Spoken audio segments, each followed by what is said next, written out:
Hello friends, welcome to Gayatri guides. तर आज आपण बघूया इंग्लिश लर्निंग अँड पॅडागॉजी F6 जो आहे आपला पार्ट 1 म्हणजे फर्स्ट इयरची पॅडागॉजी आपण बघणार आहोत. फर्स्ट इयरची आणि सेकंड इयरची जी काय पॅडागॉजी आहे ती बऱ्यापैकी सेमच आहे. फर्स्ट इयरच्या पॅडागॉजीमध्ये तुम्हाला 4 चॅप्टर आहेत. 4 मार्क्सला 20 मार्क्सची पॅडागॉजी असणार आहे आणि सेकंड इयरला सुद्धा तुम्हाला 20 मार्क्सची पॅडागॉजी असणार आहे. सेम चॅप्टर आहे, फक्त फर्स्ट इयरमध्ये आपल्याला लिसनिंग आणि स्पीकिंग स्किल दिलेला आहे, तर सेकंड इयरमध्ये आपल्याला रीडिंग आणि रायटिंग स्किल दिलेला आहे. ठीक, तर सुरुवात करूया युनिट 1ला. Pedagogy of English at the elementary stage, creating learning environment for English. त्यातला पहिला पॉईंट आहे issue relating teaching and learning English in Maharashtra. Important point आहे, 4 मार्क्सला मोठ्या प्रश्नामध्ये विचारला जाऊ शकतो की महाराष्ट्रामध्ये इंग्लिश लर्निंग जे आहे, इंग्लिश शिकण्यासाठी जे काय काय इश्यू म्हणजे काय काय प्रॉब्लेम्सला फेस करावं लागतं. तर पहिला आहे no uniform policy. A policy regarding English is not firm and uniform. It depends upon the views of the education minister of Maharashtra as well as the policy of ruling party and educations. म्हणजेच काय की महाराष्ट्रामध्ये अशी एक प्रकारची policy नाही आहे, म्हणजे ती युनिफॉर्म आणि फॉर्म नाही आहे की ज्यातून काहीतरी इव्हॅल्युएशन होऊ शकतं, की कोणत्याही प्रकारचं समेटिव्ह इव्हॅल्युएशन नाही आहे किंवा एक्झामिनेशन जी आहे ती 8वी पर्यंत काय केलेली आहे, बऱ्यापैकी सर्वांना पास करून दिलेलं आहे. बरोबर, मग त्यामुळे अशी युनिफॉर्म पॉलिसी नाही आहे फिक्स. दुसरं आहे requirement of a competent teacher. A teacher of a English subject must be minimum graduate with English as well as he she must pass his training course with English method. For secondary school he she must have a good knowledge of the English grammar. म्हणजे काय की काय काय requirement असणार आहे आपल्याला इंग्लिशचा teacher बनण्यासाठी. तर नॉर्मली आपल्याला माहिती की आपलं जे काय DLED असतं, म्हणजे प्रायमरी स्टेजसाठी तुमचं DLED पूर्ण असायला हवा. सेकंडरी किंवा मग ते काय बॅकच्या स्टेज असतील त्यासाठी तुमचं BLED असायला हवा. त्यासोबत तुम्हाला इंग्लिश विषयाचं किंवा जो सब्जेक्ट तुम्ही टीच करणार आहात त्या विषयाचं भरपूर नॉलेज असायला हवं. त्याच्याबरोबर जे काही तुमच्या काही केस असतील, म्हणजे तुम्हाला प्रायमरी सोबत काही वेळेस काय होतं, काही ठिकाणी सेकंडरीला सुद्धा तुम्हाला शिकवावं लागतं. अशा रिक्वायरमेंट त्याने तिथे दिलेल्या आहे. नंतर आहे improper method. Oral work play an important role while teaching English to beginners. Skill based communicative approaches is proper for technique English teaching English. Proper teaching aids as well as a proper teaching should be used while teaching English. These things are not taken into consideration by some teachers. म्हणजे काय की काही teachers जे असतात ते काही छोट्या छोट्या गोष्टींना लक्ष देत नाही, परंतु त्या ज्या गोष्टी असतात त्या खूप जास्त इम्पॉर्टंट असतात. ज्या इम्प्रॉपर गोष्टी ज्या असतात त्यांच्याकडे लक्ष देत नाही. म्हणजे काय, जे सपोज कम्युनिकेशन स्किल असेल, प्रॉपर इंग्लिशचं ग्रामर असेल, त्या गोष्टीकडे टीचर लक्ष देत नाही. लहानपणी आपल्याला काय व्हायचं की ग्रामर टीचर शिकवायचे नाही. बरोबर, मग त्यामुळं आणि शिकवलं तरी कुठेतरी चुकीचं असायचं किंवा मग काहीतरी आपलं जे ग्रामर आहे ते वीक असायचं. त्यामुळे आपल्याला इंग्लिश जी आहे ती व्यवस्थित ग्रॅमॅटिकली बोलता येत नसायची. म्हणजे इम्प्रॉपर मेथड तिथे टीचर यूज करत असतात. बरोबर, नंतर आहे lack of knowledge of aim and objectives. Some teachers think of the examination, particularly SSC examination, the result percentages in only aim before them. So examination pattern, form of questions, screenings and certain answers have been given more important. म्हणजे काय की काही teacher विद्यार्थ्यांना किती समजलंय त्यापेक्षा त्यांनी पेपरमध्ये काय लिहिले हे जास्त इम्पॉर्टंट पकडतात. बरोबर, म्हणजे त्यांना पेपरमध्ये किती मार्क्स मिळाले, क्वेश्चन पेपर कशा प्रकारे काढला ते जास्त इम्पॉर्टंट देतात. हे याचं मेन एम नाही आहे. विद्यार्थ्यांना मार्क्स किती पडतात यापेक्षा विद्यार्थ्यांना समजतं किती हे जास्त इम्पॉर्टंट आहे. काही विद्यार्थ्यांना मार्क्स खूप पडतात परंतु त्यांना कन्सेप्ट समजलेले नसतात. मग ते काय करतात, थेरॉटिकल रट्टा मारून जे आहे ते काम करत असतात.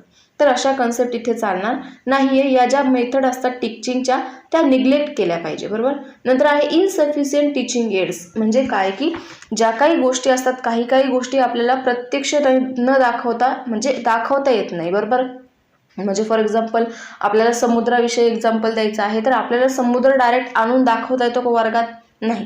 आपल्याला छोट्या छोट्या गोष्टींबद्दल एक्झाम्पल द्यायचं असेल किंवा मग सपोज आपली पृथ्वी जर असेल तर आपण पृथ्वीला काय करतो, पृथ्वीचा एक म्हणजे एक डायग्राम घेतो किंवा मग पृथ्वीचा एक साचा आपण त्याला आजकाल भेटतो बघा, पृथ्वीचा गोल भेटतो, त्या गोलनुसार आपण एक्सप्लेनेशन करत असतो. म्हणजे काय की किंवा मग काही गोष्टी अशा असतात की त्या आपण ब्लॅकबोर्डवर किंवा मग जे काही PPT पॉवर पॉईंट प्रेझेंटेशन असेल LCDवर समजावून सांगितल्या पाहिजे. ज्या गोष्टी महाराष्ट्रामध्ये जास्त प्रमाणात दिसून येत नाही, त्यामुळे ते जे आहे ते प्रॉब्लेम्स कुठे कुठे ना तरी फेस करावे लागतात. नंतर आहे एक्झामिनेशन सिस्टीम. मग आपली जी काही एक्झामिनेशन सिस्टीम आहे त्यामध्ये काही लर्निंगचे जे काही प्रॉब्लेम्स असतात ते फेस करावे लागतात. त्यामध्ये 2 स्टुडंट जे असतात ते केअरफुली म्हणजे त्यांच्यावर लक्ष दिलं जातं. म्हणजे काहींना सपोज 2 स्टुडंट असतात तर एखादा कमी मार्क्स मिळत आहे, एखाद्याला जास्त मार्क्स मिळत आहे. मग ते का मिळत आहे याचा जो काही पुरावा जो असतो तो विद्यार्थ्यांना शिक्षकांनी समजून किंवा मग शिक्षकांनी त्यांच्यातील जे काही कच्चे दुवे आहे ते शोधून काढले पाहिजे. त्यांचं जास्तीत जास्त टार्गेट असं असायला हवं की आपले जे काही सब्जेक्टचे स्टुडंट आहे ते जास्तीत जास्त नंबरनी पास व्हायला हवे. त्यासोबत त्यांना व्यवस्थित समजायला सुद्धा हवं. नंतर आहे लार्ज क्लासरूम स्ट्रेंथ. मग लार्ज क्लासरूम स्ट्रेंथ म्हणजे काय की महाराष्ट्रामध्ये जास्त करून एका क्लासमध्ये 60 ते 70चे जे काही स्टुडंट असतात त्यापेक्षा जास्त विद्यार्थी दिसतात. मग त्यामुळे काय होतं की प्रत्येक विद्यार्थ्यांकडे शिक्षकाला अटेन्शन देणं काय असतं अवघड जातं. त्यामुळे स्टुडंट काय करतात बाहेर कुठेतरी क्लासेस वगैरे लावत असतात. मग ही जी काही गोष्ट आहे ती खूप जास्त डिफिकल्ट आहे. त्यामुळे क्लासरूमची जी स्ट्रेंथ आहे जो काही टीचर शिकवणारा त्याची नजर जिथपर्यंत पोहोचेल तिथपर्यंत त्याची स्ट्रेंथ जी आहे ती असायला हवी. नंतर आहे गायडन्स फॉर कोरेक्शन्स. मग जे काही विद्यार्थी चुकताय, एखादा प्रॉब्लेम त्यांना येतोय शिक्षणामध्ये किंवा मग काही विद्यार्थ्यांना कशाची मदत हवी असेल, काही एड्स हवे असतील, टीचिंग एड्स हवे असतील तर त्यांना गायडन्स करणं गरजेचं आहे. मल्टीलिंग्विलिझम म्हणजे काय की महाराष्ट्रासोबत हिंदू, कन्नडा, तेलुगू, गुजराती, उर्दू अशा इत्यादी प्रकारचे सोसायटीमध्ये लँग्वेज असतात त्या बोलल्या जातात. मग त्यासोबत महाराष्ट्रामध्ये मराठी लँग्वेज बोलली जाते. त्यासोबत इत्यादी जे काही लँग्वेजचे स्टुडंट असणार आहे त्यांना मराठी जी आहे ती समजायला थोडी अवघड जाते. फॉर एक्झाम्पल आपण महाराष्ट्रातून दुसऱ्या स्टेटमध्ये गेलो तर आपल्या मुलाला जर आपण तिथे शाळेत घातलं तर तिथले त्यांची मदर टंग जी असते ती तेलुगू असेल, बंगाली असेल किंवा मग काहीही असेल तर ती जी मदर टंग आहे ती आपल्या जो काही विद्यार्थी आहे त्याला समजण्यासाठी थोडी जास्त वेळ लागतो किंवा थोडं हार्ड जातं. मग ही जी गोष्ट आहे ते या गोष्टींवर इश्यू जे असतात ते क्रिएट होत असतात. नंतर आहे teaching of third language. Important point आहे, विचारला जाऊ शकतो की टीचिंग ऑफ इंग्लिश म्हणजे इंग्लिशमध्ये शिकवण्यासाठी फर्स्ट, सेकंड आणि थर्ड लँग्वेजचा काय उपयोग आपण करू शकतो. मग language are being tough at higher or a lower level. First language is a higher level and second, third and language is a lower level. First, second and third are a number of language, these are not a level. ठीक. मग ह्या ज्या काही level आहेत त्या फक्त number दिलेला आहे लँग्वेजचा, त्या लेवल नाही आहे की तुमची ही लँग्वेज फर्स्ट आहे, थर्ड आहे, सेकंड आहे. नो, त्या फक्त लेवल आहे की तुम्ही ज्या स्टेटमध्ये राहतात त्यामध्ये तुमची लँग्वेज जी असणार आहे, मातृभाषा जी असणार आहे ती तुमची फर्स्ट लँग्वेज असणार आहे. बरोबर. मग आपण महाराष्ट्रात राहतो तर आपल्यासाठी आपली मातृभाषा जी आहे ती महाराष्ट्रातली मातृभाषा मराठी जी फर्स्ट लँग्वेज आहे. नंतर आपली जी काय लँग्वेज आहे ती सेकंड लँग्वेज आपल्याला हिंदी आहे. परंतु जे लोक नॉर्मली दिल्लीमध्ये राहतात, हरियाणाकडे राहतात किंवा मग दिल्लीमध्ये राहत असतील तर त्यांची जी काही मातृभाषा आहे ती हिंदी आहे. तर अशा प्रकारचे जे आहे त्या लँग्वेज जे आहे त्यांना नावं दिले आहे first, second and third language. त्यांचा नंबर तो नाही आहे. म्हणजे काय की त्यांचं जे काय लेवल नाही आहे, फक्त नावं त्यांना दिलेली आहे. मग त्यामध्ये ज्या काय आहे आपण जी काय लँग्वेज आहे फर्स्ट लँग्वेज ती आपण कुठे यूज करणार, आपण ज्या ठिकाणी राहणार आहोत त्या ठिकाणी आपण ती लँग्वेज यूज करणार आहोत. बरोबर. जेव्हा आपल्याला आउट ऑफ स्टेट जायचं असेल तेव्हा आपण सेकंड लँग्वेजचा यूज करतो आणि जेव्हा आपल्याला आउट ऑफ कंट्री जायचं असेल तेव्हा आपल्याला थर्ड लँग्वेज इम्पॉर्टंट आहे, थर्ड लँग्वेज येणं गरजेचं आहे, ती आहे आपली इंग्लिश. ठीक. इथपर्यंत क्लिअर. नंतर आहे historical perspective of a teaching of English in Maharashtra. यामध्ये अजूनपर्यंत इम्पॉर्टंट काहीही विचारलेलं गेलेलं नाही आहे त्यामुळे ते आपण स्किप करूया. नंतर आहे teaching and learning process of English language learning. मग आपल्याला ज्या काही इंग्लिश लँग्वेज शिकायची आहे त्यामध्ये काही नॅचरल प्रोसेस असतात तर काही पर्पज असतात. काही ॲक्टिव्हिटी करण्यासाठी आपल्याला पर्पज दिलेले असतात. ते कोणते कोणते असतात त्यामध्ये काही डेव्हलपमेंटच्या काही पर्सनॅलिटीज असतात, काही बिहेवियर चेंज करणं असतं किंवा काही लॉज असतात त्यावर दिले असतात. त्यातला जो काही पर्सनल एक्सपेरिमेंट्स आपला असणार आहे त्यामध्ये आपलं जे काही लँग्वेज असणार आहे ती गरजेची असते. मग काय की teaching is a cause of a learn guideline and the pupil activity. Good teacher establish a harmonium relationship with the learners. म्हणजे काय की जे तुमचे टीचर व्यवस्थित असणार आहे त्यांचं रिलेशन तुमच्यासोबत व्यवस्थित असणार आहे. स्टुडंट टीचरचं रिलेशन जे आहे ते व्यवस्थित असणार आहे. जेव्हा त्याच्यामध्ये काहीतरी नॉलेज असेल, ॲक्वायर असेल, किंवा तो स्टुडंट तुम्हाला कुठे ना कुठेतरी थोडंफार त्याचं बोललेलं समजत असेल, त्याचं शिकवलेलं समजत असेल, तुम्ही त्याच्याकडून काय होत असाल, इन्स्पायर होत असाल, अशा जे काही स्टुडंट टीचरचं रिलेशन असतं ते त्यामध्ये दिलेलं असतं. In this process learning is a more important, there should be मूवली इन द टीचिंग्स. ठीक, मग अशा प्रकारच्या ज्या काही प्रोसेस आहे त्यामध्ये लर्निंग खूप जास्त इम्पॉर्टंट असणार आहे. त्यामध्ये कॉम्प्रेशन क्वेश्चन असतील, म्हणजे मोठे क्वेश्चन्स आपण त्याला म्हणू शकतो, किंवा मग कॉम्प्रेशन्स क्वेश्चन म्हणजे वस्तुनिष्ठ क्वेश्चन आपण त्याला म्हणायचं आहे. नंतर आहे वन कन्सेप्ट अँड डिस्क्रिप्शन असतील. वन कन्सेप्टमध्ये आपल्या जे काही एका वाक्यात उत्तर लिहा, आणि डिस्क्रिप्टिव्हमध्ये मोठे क्वेश्चन फॉर एक्झाम्पल असेल दिवाळीवर निबंध लिहा, रेनी सीझनवर निबंध लिहा, किंवा मग माय फेवरेट गेम असेल, माय फेवरेट स्कूल असेल, माय फेवरेट टीचर असेल, त्यावर तुम्हाला एसे लिहायला लावला तर डिस्क्रिप्टिव्ह क्वेश्चन असतील. नंतर आहे पिक्चर प्रेझेंटेशन अँड डिस्क्रिप्शन, म्हणजे टीचरने आपल्या क्लासरूममध्ये पिक्चर प्रेझेंट करायचं आहे, त्यासोबत विद्यार्थ्यांना त्याचं डिस्क्रिप्शन जे आहे ते देणं गरजेचं आहे. त्यांना डिस्क्रिप्शन म्हणजे काय, जे पिक्चर प्रेझेंट केलेलं आहे त्यामध्ये विद्यार्थ्यांना काय काय दिसतंय हे त्यांनी प्रेझेंट करायचं आहे. नंतर आहे प्रॉब्लेम्स टू पॉन्डर. नंतर जे काय की the teacher should ask the problems related to the topic of a text book. The student should be ask to find their answer, म्हणजे काय की शिक्षकांनी काही प्रॉब्लेम द्यायचे आहे विद्यार्थ्यांना, आणि टीचरला त्याचा जो काही क्वेश्चन्सचं आन्सर जे आहे ते फाइंड करायला लावायचं आहे. नंतर आहे पेअरवर ग्रुप ॲक्टिव्हिटी द्यायची आहे, आपण ते ऑलरेडी डिस्कस केलेलं आहे.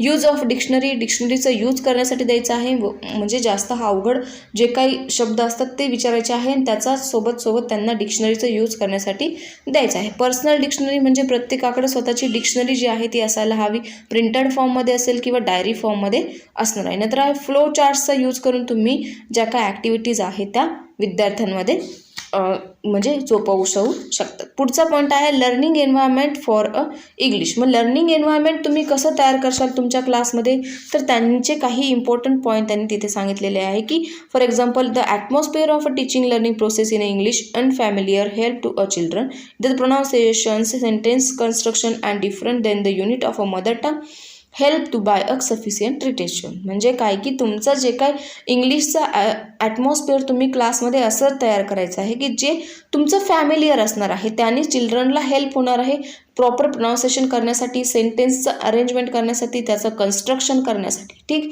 मग त्यासाठी काही प्रॉपर लर्निंग एन्व्हायरमेंट तुम्ही यूज करू शकतात, म्हणजे तुमचं आणि स्टुडंटचं रिलेशन जे आहे ते व्यवस्थित असायला हवं. सिटिंग अरेंजमेंट तुम्ही व्यवस्थित करू शकतात की ज्याने स्टुडंट जे आहे ते कम्फर्टेबल असायला हवे. Maximum chart, picture, maps, object, flash cards जे आहे ते तुम्ही क्लासमध्ये लावू शकतात. नंतर आहे ज्या काही तुमच्या विंडोज वगैरे असतील, दरवाजा वगैरे असतील, त्यातून व्यवस्थितपणे हवा जी आहे ती खेळती असायला हवी, लाईट प्रॉपर असायला हवी, फॅन वगैरे असायला हवे की ज्याने विद्यार्थ्यांचं माइंड जे आहे ते व्यवस्थितपणे त्याकडे लक्ष दिलं जाईल. ठीक, नंतर डायग्नॉस्टिक आणि रेमेडिकल टेक्निक तुम्ही अप्लाय केला पाहिजे. त्यामध्ये असेल for example Atharva gets 2 marks, म्हणजे काय की एखादा क्वेश्चन तुम्ही विचारला आहे विद्यार्थ्याला 10 मार्क्सचा, त्यामध्ये अथर्वला 2 मार्क्स मिळाले, तर बाकीचे 8 मार्क्स त्याचे कुठे चुकले, किंवा मग जे काही रिझल्ट त्याने ॲनालिसिस किंवा विद्यार्थ्यांचं जो काही रिझल्ट असणार आहे त्याने सगळे आन्सर तर लिहिलेले आहेत, परंतु त्याला 2च मार्क्स पडले. मग त्याचा जो काही रेमेडिकल प्रिन्सिपल म्हणजे त्याचं नेमकं चुकलं कुठे आहे ते त्याला समजावून सांगणं.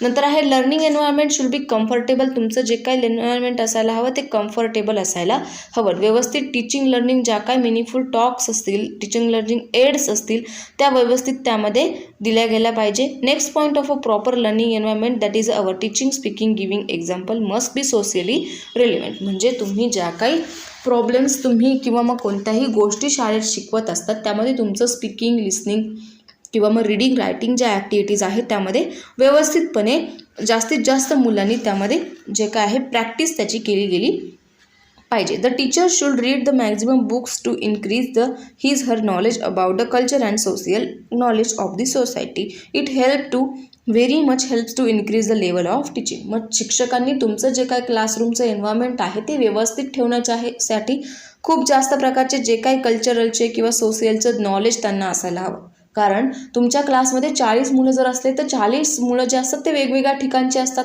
त्यांची मेंटॅलिटी वेगवेगळी असते, त्यांची लँग्वेज वेगवेगळी असते, त्यांची थिंकिंग पॉवर वेगवेगळी असते. कोणाला सांभाळणं कठीण असतं, कोणाला सांभाळणं इझी असतं. म्हणजे अशा प्रकारचे 40 स्टुडंट तुम्हाला 40 ठिकाणावरून येणार आहे. त्यामुळे तुम्हाला तुमचं जे नॉलेज आहे ते व्यवस्थितपणे असायला हवं. तुम्ही स्टुडंटला व्यवस्थितपणे हँडल करता आलं पाहिजे. ठीक. Next way is to develop the learning environment for English to be given sufficient response timing. English learner are very eager and feel proud to the answer in English particularly in the beginning of a years. म्हणजे काय की तुमचं जे काही year सुरू होणार आहे, कोणतंही अकॅडमिक इयर तुमचं सुरू होणार आहे, त्यावेळेला तुमचं जे काही एक्सपिरियन्स असतो इंग्लिशचा, जो काही तुमचं लर्निंगचं बिहेवियर जे असतं ते खूप जास्त मॅटर करतं. जेव्हा तुम्ही स्टार्टिंगला तुमच्या स्टुडंटला खूप जास्त स्ट्रिक्टली बिहेव करशाल, त्यामुळे तुम्हाला स्टुडंट काय करणार आहे, थोडं घाबरत राहणार आहे. परंतु तुम्ही जर स्टार्टिंगला स्टुडंटला थोडं लाईटली, थोडं स्ट्रिक्टली आणि थोडं म्हणजे ज्याला काय म्हणतो कॉमेडी जर घेतलं, तर स्टुडंट तुमच्याकडं अट्रॅक्ट होणार आहे. तुम्हाला तुमचं जे काही वातावरण असणार आहे क्लासमधलं ते खूप जास्त छान होणार आहे. Keep high expectation about the knowledge and skill of the student regarding English, but always never forget the reality, be responsible. म्हणजे काय की तुम्ही त्यांना एक्सपेक्टेशन त्यांच्याकडून खूप जास्त प्रमाणात करू शकतात, परंतु त्यांचं जे काही स्किल आहे, त्यांचं जे काही नॉलेज आहे, त्या बेसपर्यंतच तुम्ही त्याच्याकडून एक्सपेक्टेशन करू शकतात. म्हणजे फॉर एक्झाम्पल दुसरीचे स्टुडंट आहात, दुसरीच्या स्टुडंटकडून तुम्ही काय एक्सपेक्टेशन्स करणार आहात की त्याला व्यवस्थितपणे स्पेलिंग लिहिता आले पाहिजे, त्याचं हँडरायटिंग व्यवस्थित असायला हवं, त्याला व्यवस्थित वाचायला यायला हवं, इथपर्यंत ठीक आहे. परंतु त्याला व्यवस्थित इंग्लिश बोलता यावं हे एक्सपेक्टेशन्स तुम्ही त्याच्याकडून करू शकत नाही. आजकालचा जो काही जमाना आहे तो खूप जास्त मॉडर्न झालेला आहे, खूप जास्त हाय लेवलचं झालेलं आहे. आत्ताचे जे काही स्टुडंट आहे ते खूप जास्त इंग्लिश फास्ट बोलतात, एकदम छोटे छोटे जरी घेतले 4-5 वर्षाचे तरी. परंतु काही जे स्टुडंट आहे त्यांची तुम्ही ज्या ठिकाणी शिकवता आहात त्या ठिकाणची लेवल बघायची आहे आणि त्यांचं जे आहे रिलेटेड जे असणार आहे, एक्सपेक्टेशन जे असणार आहे त्यांच्या लेवलने असणार आहे. म्हणजे तुम्ही जर खेड्यागावात शिकत आहात तर खेड्यागावातले जे काही तुमची लेवल असायला हवी ती तुम्ही तिथे अप्लाय करायला हवी. तुम्ही त्यांच्याकडून सिटीसारखी एक्सपेक्टेशन करता कामा नये. त्यासाठी तुम्ही स्वतः काय असणार आहे, रिजनेबल, कारणीभूत असणार आहात कोणतीही सिच्युएशन जर आउट ऑफ कंट्रोल झाली तर. ठीक. अशा प्रकारचे जे आहे तुम्ही एन्व्हायरमेंट जे आहे ते तुमच्या क्लासमध्ये ॲडजस्ट करू शकता. ठीक. इथपर्यंत आपला फर्स्ट जो चॅप्टर आहे तो संपलेला आहे. त्यामधले IMP क्वेश्चन्स मी तुम्हाला सांगते की write the 3 issues relating the teaching and learning English in Maharashtra. What do you know about a pair work विचारलं जाऊ शकतं, किंवा diagnostic and remedial teaching in English काय आहे ते विचारलं जाऊ शकतं.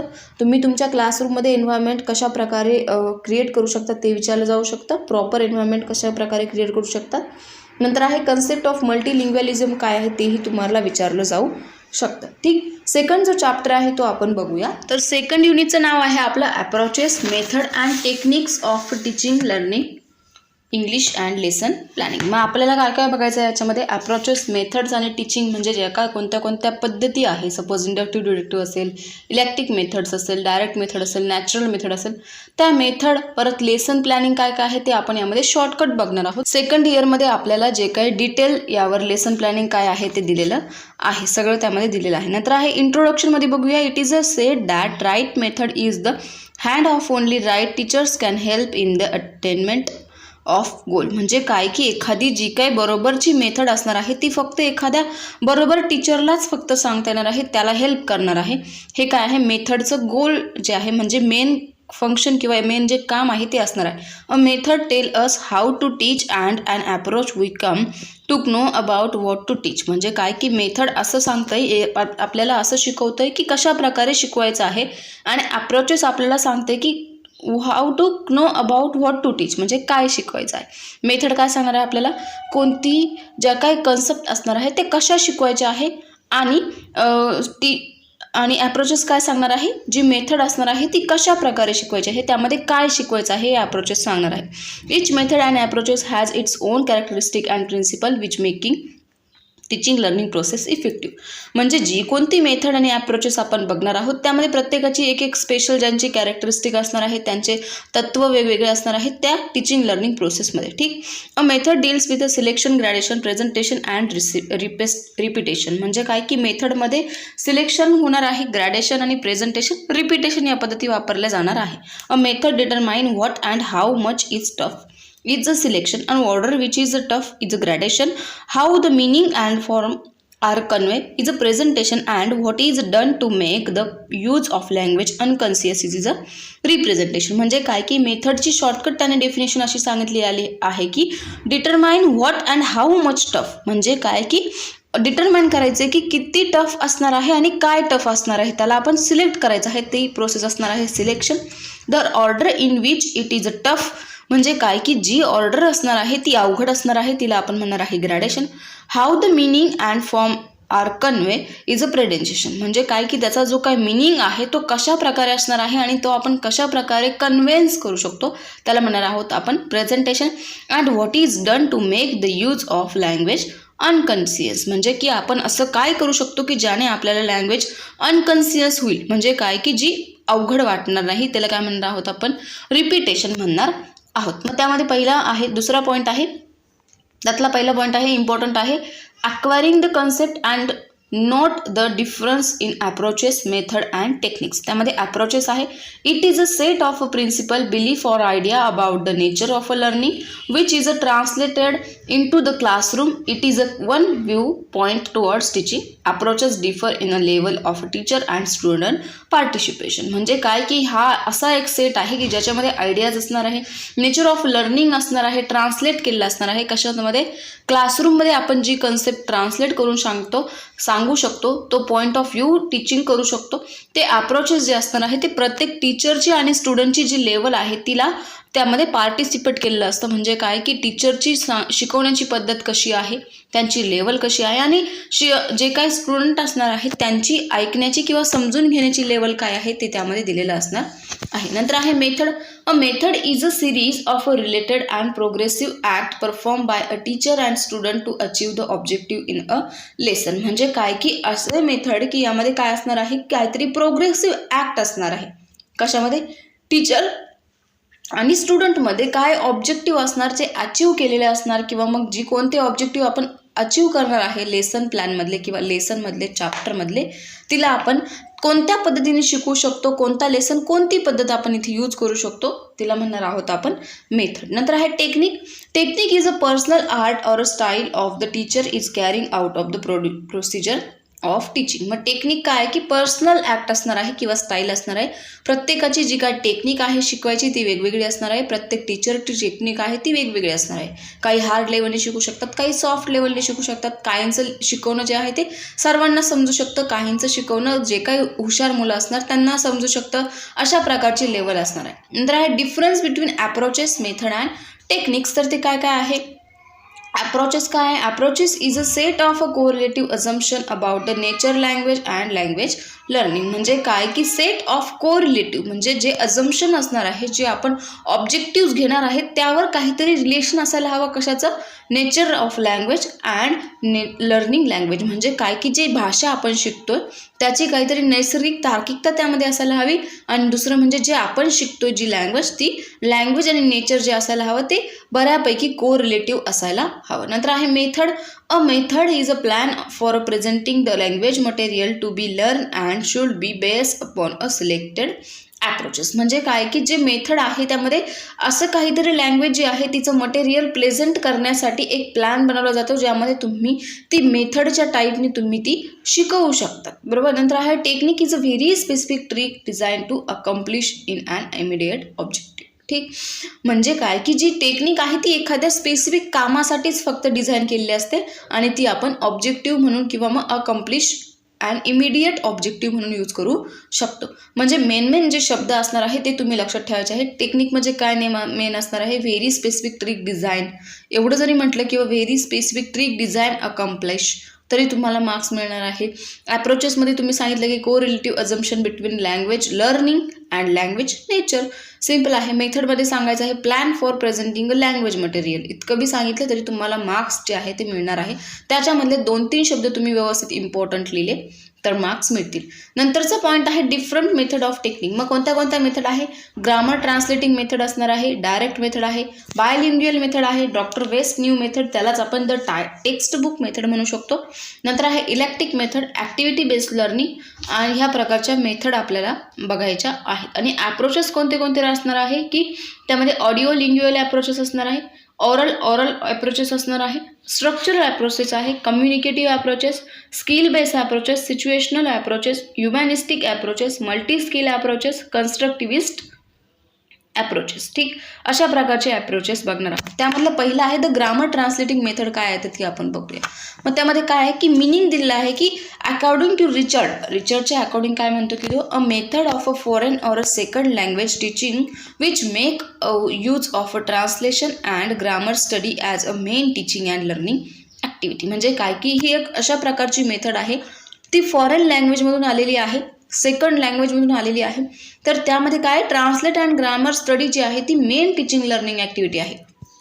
म्हणजे जे कोणी आपण लँग्वेज शिकणार आहोत त्यामध्ये ट्रान्सलेशन म्हणजे जी ग्रामर आपण शिकणार आहोत तिचं ट्रान्सलेट करणं त्यामधली मेन टेक्निक आहे, मेन लर्निंग ॲक्टिव्हिटी आहे. नंतर आहे this is a method is known as a classical method. ह्या मेथडला क्लासिकल मेथडसुद्धा म्हणू शकतो.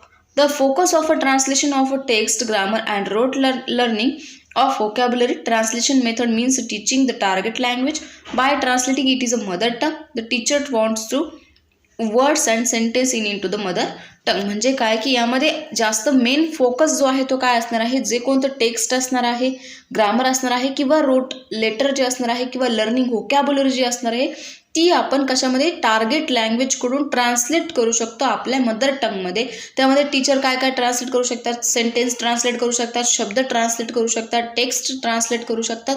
अशा प्रकारचा त्याचा मिनिंग जो आहे तो आहे. नंतर आहे त्याचे मेरिट्स म्हणजे फायदे काय काय आहे.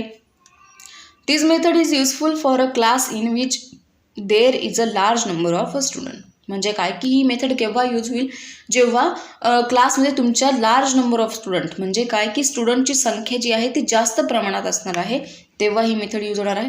It is a beneficial to use in the class where there are a student of a various level of intelligence but this is more useful for average and below average student. म्हणजे काय की ही जी level आहे, ही जी method आहे ती beneficial आहे कशासाठी, ज्यांची इंटेलिजन्स लेवल जी आहे ती जास्त असणार आहे, ज्या विद्यार्थ्यांची इंटेलिजन्स लेवल जी जास्त असणार आहे त्यांच्यासाठी जास्त बेनिफिशियल आहे ही मेथड.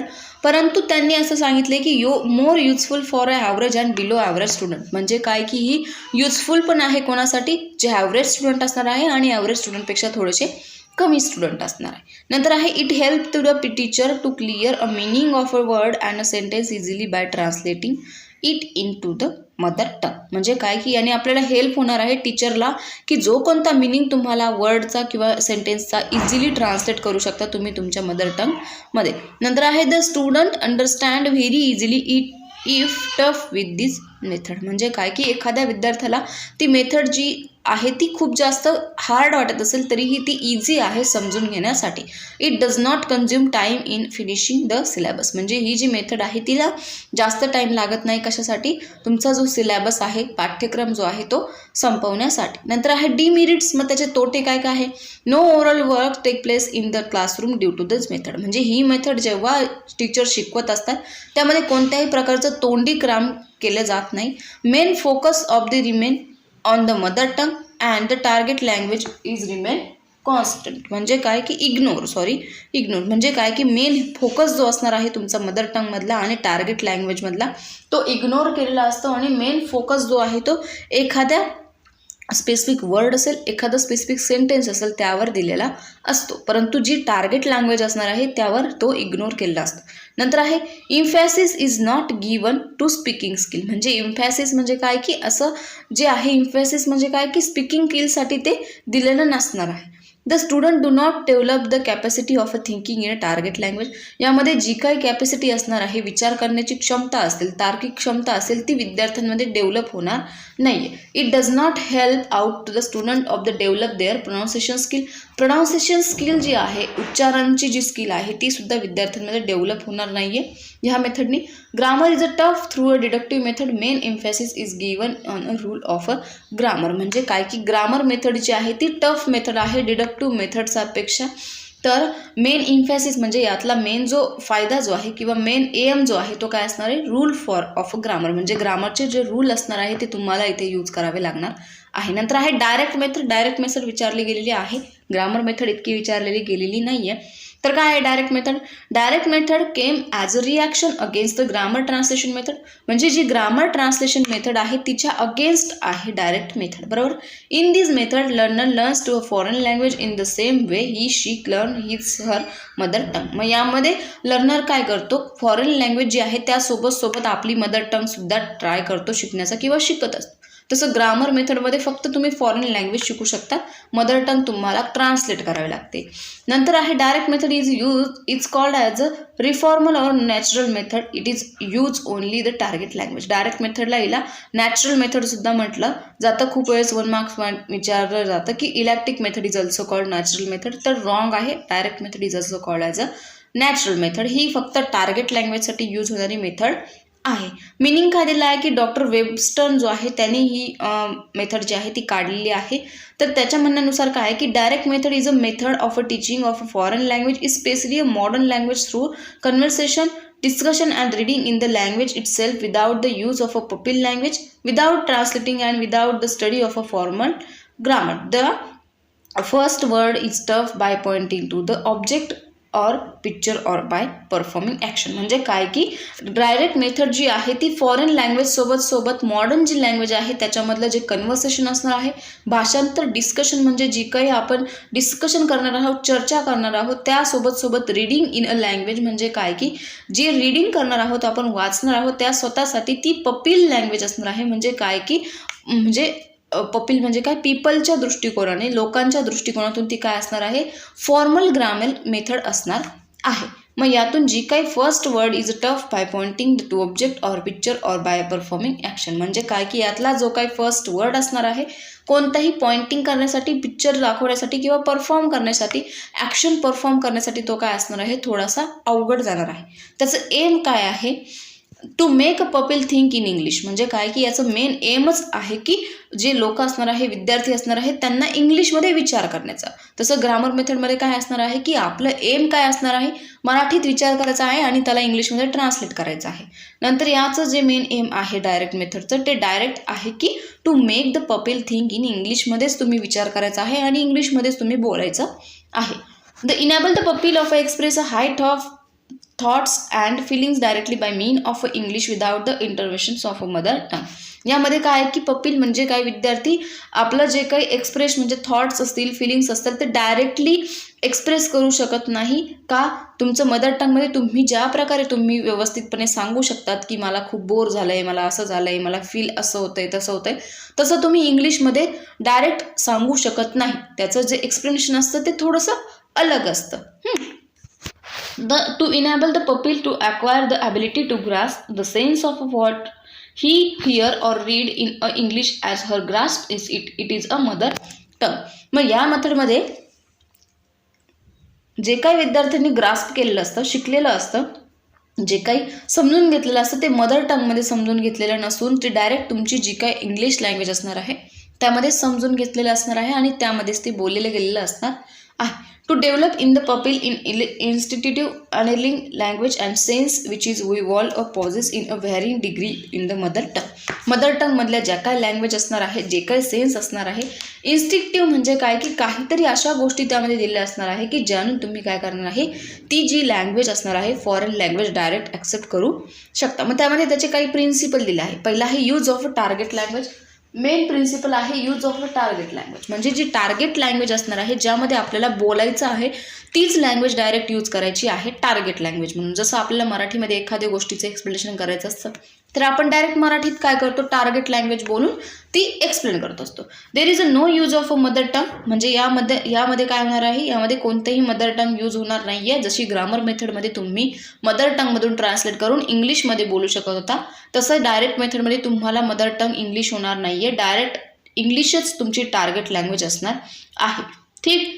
मग किर्कमॅन जो आहे तो सांगतोय की the principle is that a foreign or a word group should be associated with the meaning directly, in other words without the habitual interventions of the native speech, म्हणजे जे कोणतं स्पीच द्यायचं असणार आहे त्यामध्ये कोणत्याही प्रकारचा मिनिंग जो आहे तो डायरेक्टली घेतला जाणार नाही आहे. विदाऊट हॅबिट्यूट म्हणजे काय की त्याची आदत तुम्हाला लागणार नाही आहे. बरोबर. सेकंड आहे direct bond between word, idea and thought and expressions, म्हणजे याच्यामध्ये तुमचं जे काही डायरेक्ट बॉन्ड असणार आहे कशामध्ये, तुमच्या आयडियाजमध्ये, थॉट्स आणि एक्सपिरियन्समध्ये. ही the mother tongue is a learns things and speak in a target language only. Example to teach the meaning of a word. A cup has to be a show in a student and it is a requirement. ठीक, म्हणजे तुम्हाला जे बोलायचं आहे, तुमचे जे thoughts असणार आहे, फिलिंग्स असणार आहे, ते तुम्हाला डायरेक्ट त्याच लँग्वेजमध्ये बोलावे लागणार आहे जी तुमची टार्गेट लँग्वेज असणार आहे, म्हणजे तुमची फॉरेन लँग्वेज. ठीक, नंतरचं आहे थर्ड ओरल प्रॅक्टिस. मग oral practice is important in this method, म्हणजे ओरल प्रॅक्टिस जोपर्यंत तुम्ही तोंडी बोलणार नाही, कोणतीही फॉरेन लँग्वेज तुम्ही जोपर्यंत बोलणार नाही तोपर्यंत तुम्हाला येणार नाही आहे ती, म्हणजेच काय की इथे ओरल प्रॅक्टिस इम्पॉर्टंट आहे. Oral communication skill is a build up. तुमचं जे काही कम्युनिकेशन स्किल असणार आहे ओरल ते तुमचं बिल्ड अप झालेलं असायला हवं. It is a establish direct associated between the here and the speaker correct pronunciation. It is a emphasis. New teaching points are introduced orally. जे कोणते टीचिंग पॉईंट्स असणार आहे तुमचे ते तुम्हाला ओरली इंट्रोड्यूस करू शकतात. Inductive teaching and teaching of a grammar. मग इंडक्टिव्ह मेथड आहे यामध्ये, जशी की आपली इंडक्टिव्ह मेथड आणि डिडक्टिव्ह मेथड म्हणजे काय की उद्गामी पद्धतीने तुम्ही थेरॉटिकल जे काही नॉलेज असणार आहे त्यावर भर न देता तुम्हाला फंक्शनल ग्रामर जे असणार आहे तिथे तुम्हाला यूज करणं गरजेचं आहे. मग इंडक्टिव्हली म्हणजे काय की ही जी मेथड आहे ती उद्गामी पद्धतीच्या दृष्टीने थोडीशी अवघड आहे, जशी की ग्रामर मेथड जी होती त्यामध्ये डिडक्टिव्ह मेथड तुम्हाला यूज केलेली होती. तर नंतर आहे टीचिंग होकॅब्युलरी. जेव्हा तुमची होकॅब्युलरी जी आहे ती जास्त असेल, टफ असेल, demonstration object in a picture, जे कोणी ऑब्जेक्ट तुम्ही दाखवत असाल, डेमॉन्स्ट्रेशन करत असाल, त्यासाठी ती टफ होकॅब्युलरी तुम्हाला यूज करावी लागणार आहे. तुमचं जे काही एक्सप्रेस तुम्ही करणार आहात ते रीडिंग किंवा रायटिंग जे इंट्रोड्यूस तुम्ही करणार आहात त्यासाठी तुमचं सेंटेन्स जे असणार आहे ते टफ असायला हवं, म्हणजे समोरच्यावर त्याचा इफेक्ट जो आहे तो व्यवस्थित पडेल. तुम्ही इझिली जी टार्गेट लँग्वेज आहे तिला तुम्ही डायरेक्ट टार्गेट करणार आहात. नंतर आहे मेरिट्स आहे त्याचे. This method give an ample practice in a skill of listening and speaking, म्हणजे ह्या मेथडने काय होणार आहे, तुमची लिसनिंग आणि स्पीकिंगची जी काय स्किल आहे त्यामध्ये तुमची प्रॅक्टिस काय होणार आहे, होत जाणार आहे. म्हणजे तुम्ही ऐकणार आहात इंग्लिशमध्येच आणि बोलणार सुद्धा आहात इंग्लिशमध्ये. Since direct method is a natural method, there is a learner learns English directly like a mother tongue, म्हणजे काय की ही जी मेथड आहे ती नॅचरल मेथड आहे. जसं आपण मदर टंग शिकतोय तसंच इंग्लिश तुम्ही या मेथडमध्ये डायरेक्ट शिकणार आहोत. It saves times in learner. ही जी मेथड आहे ती टाइम सेव्हिंग आहे. मेथड जी आहे ती टाइम सेव्हिंग आहे, यामध्ये तुम्हाला जास्त टाइम लागणार नाही आहे. फ्लुएन्सी ॲक्युरेसी जी आहे ती यामध्ये गरजेची असणार आहे. Express their thoughts and idea जे आहे ते डिफिकल्ट असतात. तुमचे जे काही एक्सप्रेशन तुम्हाला मराठीमध्ये, हिंदीमध्ये तुम्ही ज्या प्रकारे तुमच्या भावना मांडू शकतात तशा तुम्ही यामध्ये मांडू शकत नाही. काय असणार आहे त्या थोड्याशा डिफिकल्ट असणार आहे. नंतर आहे there is a no interventions of mother tongue, it help to acquire a command over language. त्यामध्ये तुम्ही कोणत्याही प्रकारचं तुमचं मदर टंग जी असणार आहे ती एकत्र करू शकत नाही. This is a method of a student develop a test for a English literature. ही जी मेथड आहे ती स्टुडंटला इंग्लिश लिटरेचर असणार आहे त्यासाठी डेव्हलप करणार आहे. नंतर आहे this method is a follow principle like a particular to general, known to unload, concert to abstract.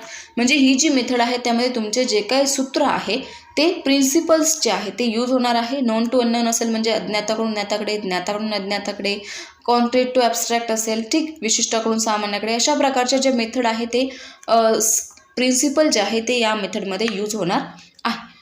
Through this method is a teacher can cover up a more syllabus is less time, म्हणजे जास्तीत जास्त syllabus जो आहे तो कमीत कमी टाईममध्ये teacher शिकवू शकतो, कव्हर करू शकतो. This method make up audio visual aids which makes lesson interesting and effective. ह्या मेथडनी तुम्ही ऑडिओ व्हिज्युअल एड्स जे असणार आहे तुमचे ते यूज करून विद्यार्थ्यांना शिकू शकतात. त्याने तुमचा लेसन जो आहे तो इंटरेस्टिंग होणार आहे. डिमेरिट्स काय काय आहे मग बघूया. In this method, oral aspect only, since reading and writing skill are neglected in this method remain incomplete. म्हणजे ह्या मेथडमध्ये फक्त ओरल प्रॅक्टिस जी आहे ती गरजेची असणार आहे. त्यामुळं जी काय रीडिंग आणि रायटिंग स्किल आहे ती यामध्ये निग्लेक्ट होणार आहे. फक्त स्पीकिंग आणि लिसनिंग स्किल जी आहे ती यामध्ये इम्पॉर्टंट असणार आहे, त्यामुळे ती जी मेथड आहे ती थोडीशी इनकम्प्लीट वाटते. नंतर आहे the direct method is more suitable to clever student than the average student because there is a more oral work. म्हणजे काय की ही जी मेथड आहे ती क्लेवर स्टुडंटला जास्त प्रमाणात सुटेबल होणार आहे ॲव्हरेज स्टुडंटपेक्षा, कारण यामध्ये फक्त ओरल तोंडी काम जे आहे ते ज्यांना इंग्लिश बोलता येईल, ज्यांना टार्गेट लँग्वेजवर टार्गेट करता येईल अशाच विद्यार्थ्यांसाठी इझी असणार आहे. It require competence teacher in fulfil of objective. म्हणजे काय की यामध्ये कोणतेही जे काही टीचर असणार आहे त्यांच्यासाठी त्यांचे ऑब्जेक्टिव्ह जे आहे ते फुलफिल असायला हवे.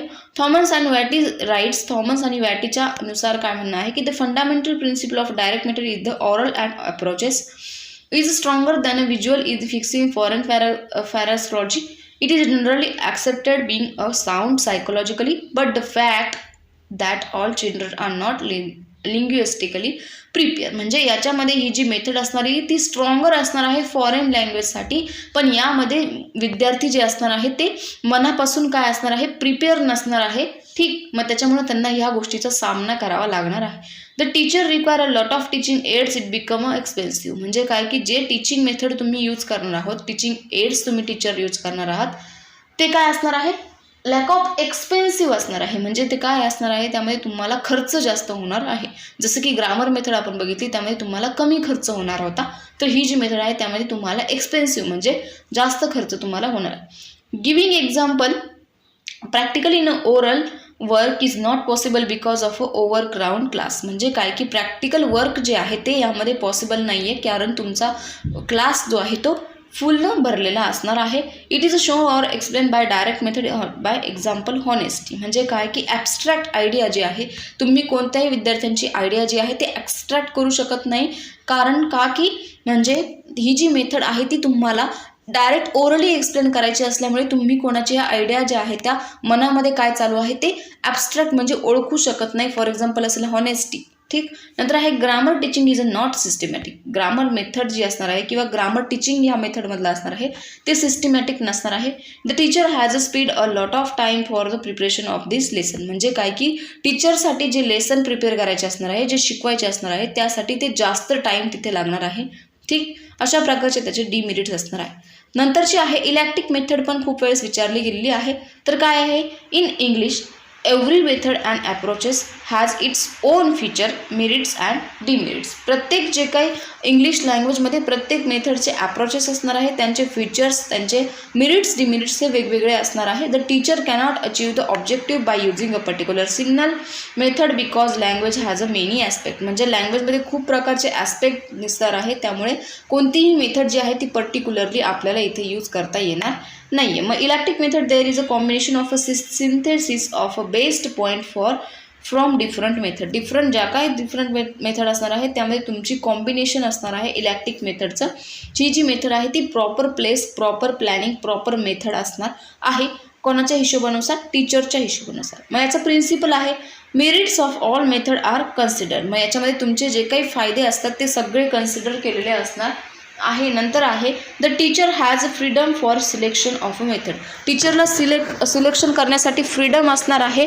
नंतर आहे method is selected as per the student age, ability, capacity, size of the class and location of the school. म्हणजे काय, ही जी मेथड आहे ती स्टुडंटचं एज काय आहे, त्यांची वयोगट काय आहे, त्यांची पात्रता कशी असणार आहे, त्यांची कॅपॅसिटी काय आहे, तशा प्रकारे ती सिलेक्ट केलेली असणार आहे. त्याचे मेरिट्स आहे the teacher can select a method for his on choice. त्यांच्या चॉईसनी, टीचरच्या चॉईसनी त्यांनी ती मेथड सिलेक्ट करू शकता. फ्लेक्झिबिलिटी असणार आहे. Selection of method gives good result. ही जी मेथड असणार आहे ती गुड रिझल्ट देणार आहे. तुम्ही जशा प्रकारे सिलेक्शन करशाल तशा प्रकारे जी अचीव करण्यासाठी चांगली असणार आहे. The student take interest in a learning because they getting a variety in a class. स्टुडंटला इंटरेस्ट येणार आहे या मेथडनुसार, कारण वेगवेगळ्या प्रकारचं व्हरायटी तुम्हाला क्लासमध्ये असणार आहे. This method consider the good aspect of all methods. ही जी मेथड आहे ती बाकीच्या सगळ्या मेथडपेक्षा चांगली आहे. Teaching of each and every aspect of English possible through this method. ह्या मेथडनुसार जे कोणते अस्पेक्ट असणार आहे टीचिंगचे ते सगळे पॉसिबल होणार आहे. नंतर आहे demerits.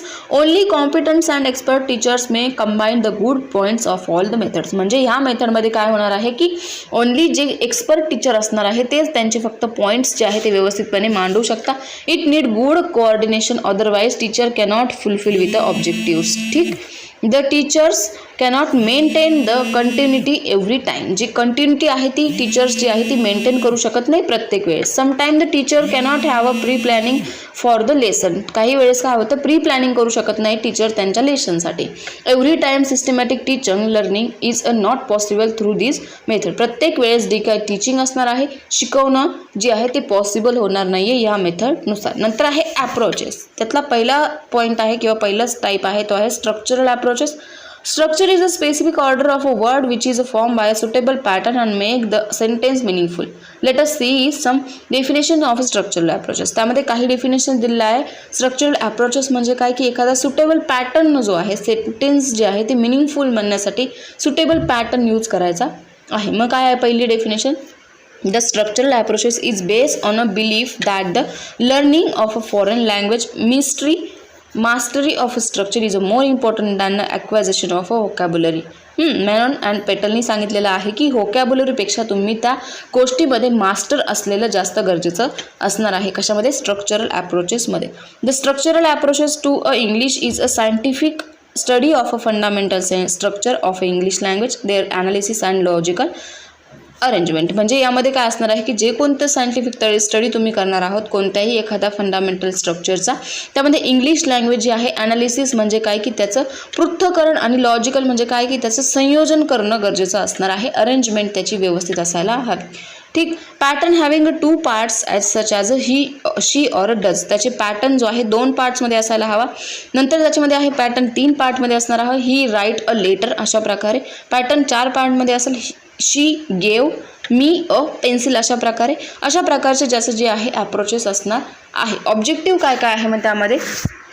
It the lay of a foundation of a English is establish through a drill and repetition about 275 graded structure. म्हणजे यामध्ये तुमची ड्रिल अँड रिपिटेशन आहे, म्हणजे प्रॅक्टिस आणि ड्रिल जे आपण त्याला म्हणतो वारंवारता जी आहे ती जास्त प्रकारे यूज होणार आहे.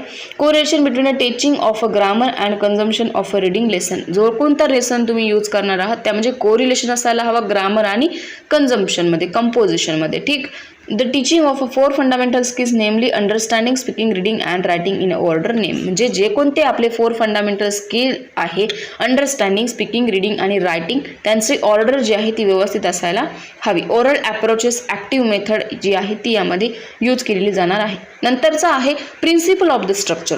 मग याची प्रिन्सिपल काय असणार आहे? Important of a speech as a necessary mean of a fixing firmly all ground work. जे कोणतं तुमचं वर्क असणार आहे त्यासाठी तुमचे जे काही फिक्स केलेले असणार आहे ही जी मेथड असेल ती. The important of a forming language habit, particularly the habit of arranging word in English standard sentence pattern to replace the sentence pattern and pupil own language. म्हणजे कोणत्याही लँग्वेजमध्ये ती काय सेंटेन्स पॅटर्न असणार आहे ते रिप्लेस करणं इझी जाणार आहे पपील पॉईंट ऑफ व्ह्यूनी. ठीक, नंतर आहे the important of a pupil activity rather than the activity of a teacher. म्हणजे विद्यार्थ्यांची ॲक्टिव्हिटी यामध्ये इम्पॉर्टंट असणार आहे टीचरच्या ॲक्टिव्हिटीपेक्षा. ठीक, तर अशा प्रकारे जी आहे ती कोणती आहे? स्ट्रक्चरल ॲप्रोचेस मेथड आहे. त्याचे मेरिट्स काय काय आहे ते आपण बघूया. The student are encourage because they participate in the activity. Student काय होणार आहे? एनकरेज होणार आहे कारण त्यांनी पार्टिसिपेट केलेलं असणार आहे ॲक्टिव्हिटीमध्ये. Since the important of is given to a speech which helps the accomplishment of vocabulary good pronunciation. त्यासोबत त्यांचं जे काय प्रोनाऊन्सिएशन असणार आहे, उच्चार जे असणार आहे, व्होकॅब्युलरी जी असणार आहे ती व्यवस्थित होणार आहे. The student remain active not and passive. ज्यामध्ये यामध्ये स्टुडंट जे आहे ते ॲक्टिव्ह असणार आहे. कोणत्याही प्रकारची जी मेथड करण्यासाठी ते काय असणार आहे? कायम ॲक्टिव्ह असणार आहे. The student are encourage from few new student. म्हणजे जे कोणते नवीन स्टुडंट येणार आहे त्यांपासून ते काय होणार आहे? इनकरेज होणार आहे. Carefully selected vocabulary and structure are use. त्यामध्ये केअरफुली म्हणजे जी काही व्होकॅब्युलरी असणार आहे ती व्यवस्थितपणे सिलेक्ट केलेली असणार आहे. The student cultivate the habit of a speaking in English. त्यांना स्पीकिंगची हॅबिट लागणार आहे. All type of student are benefited from this approach. ह्या अप्रोचपासून सगळ्या प्रकारचे स्टुडंट जे आहे त्यांना बेनिफिट होणार आहे. मग शांती स्वरूप जे आहे त्यांनी म्हटलेलं आहे की the special virtue of a structural approaches lies in a fact that every stage on objectives of a teaching or learning are very clearly defined and are attainable, producing a delightful sense of a mastery and confidence. म्हणजे ही जी method आहे त्यानुसार structural अप्रोचनुसार काही facts, काही तथ्य असे सांगितलेले आहे की ज्यामध्ये तुमचे जे काही ऑब्जेक्टिव्ह स्टेज जी असणार आहे त्यामध्ये तुम्हाला टीचिंग आणि लर्निंग जी आहे ती खूप जास्त क्लिअरपणे डेफिनेट करू शकता तुम्ही.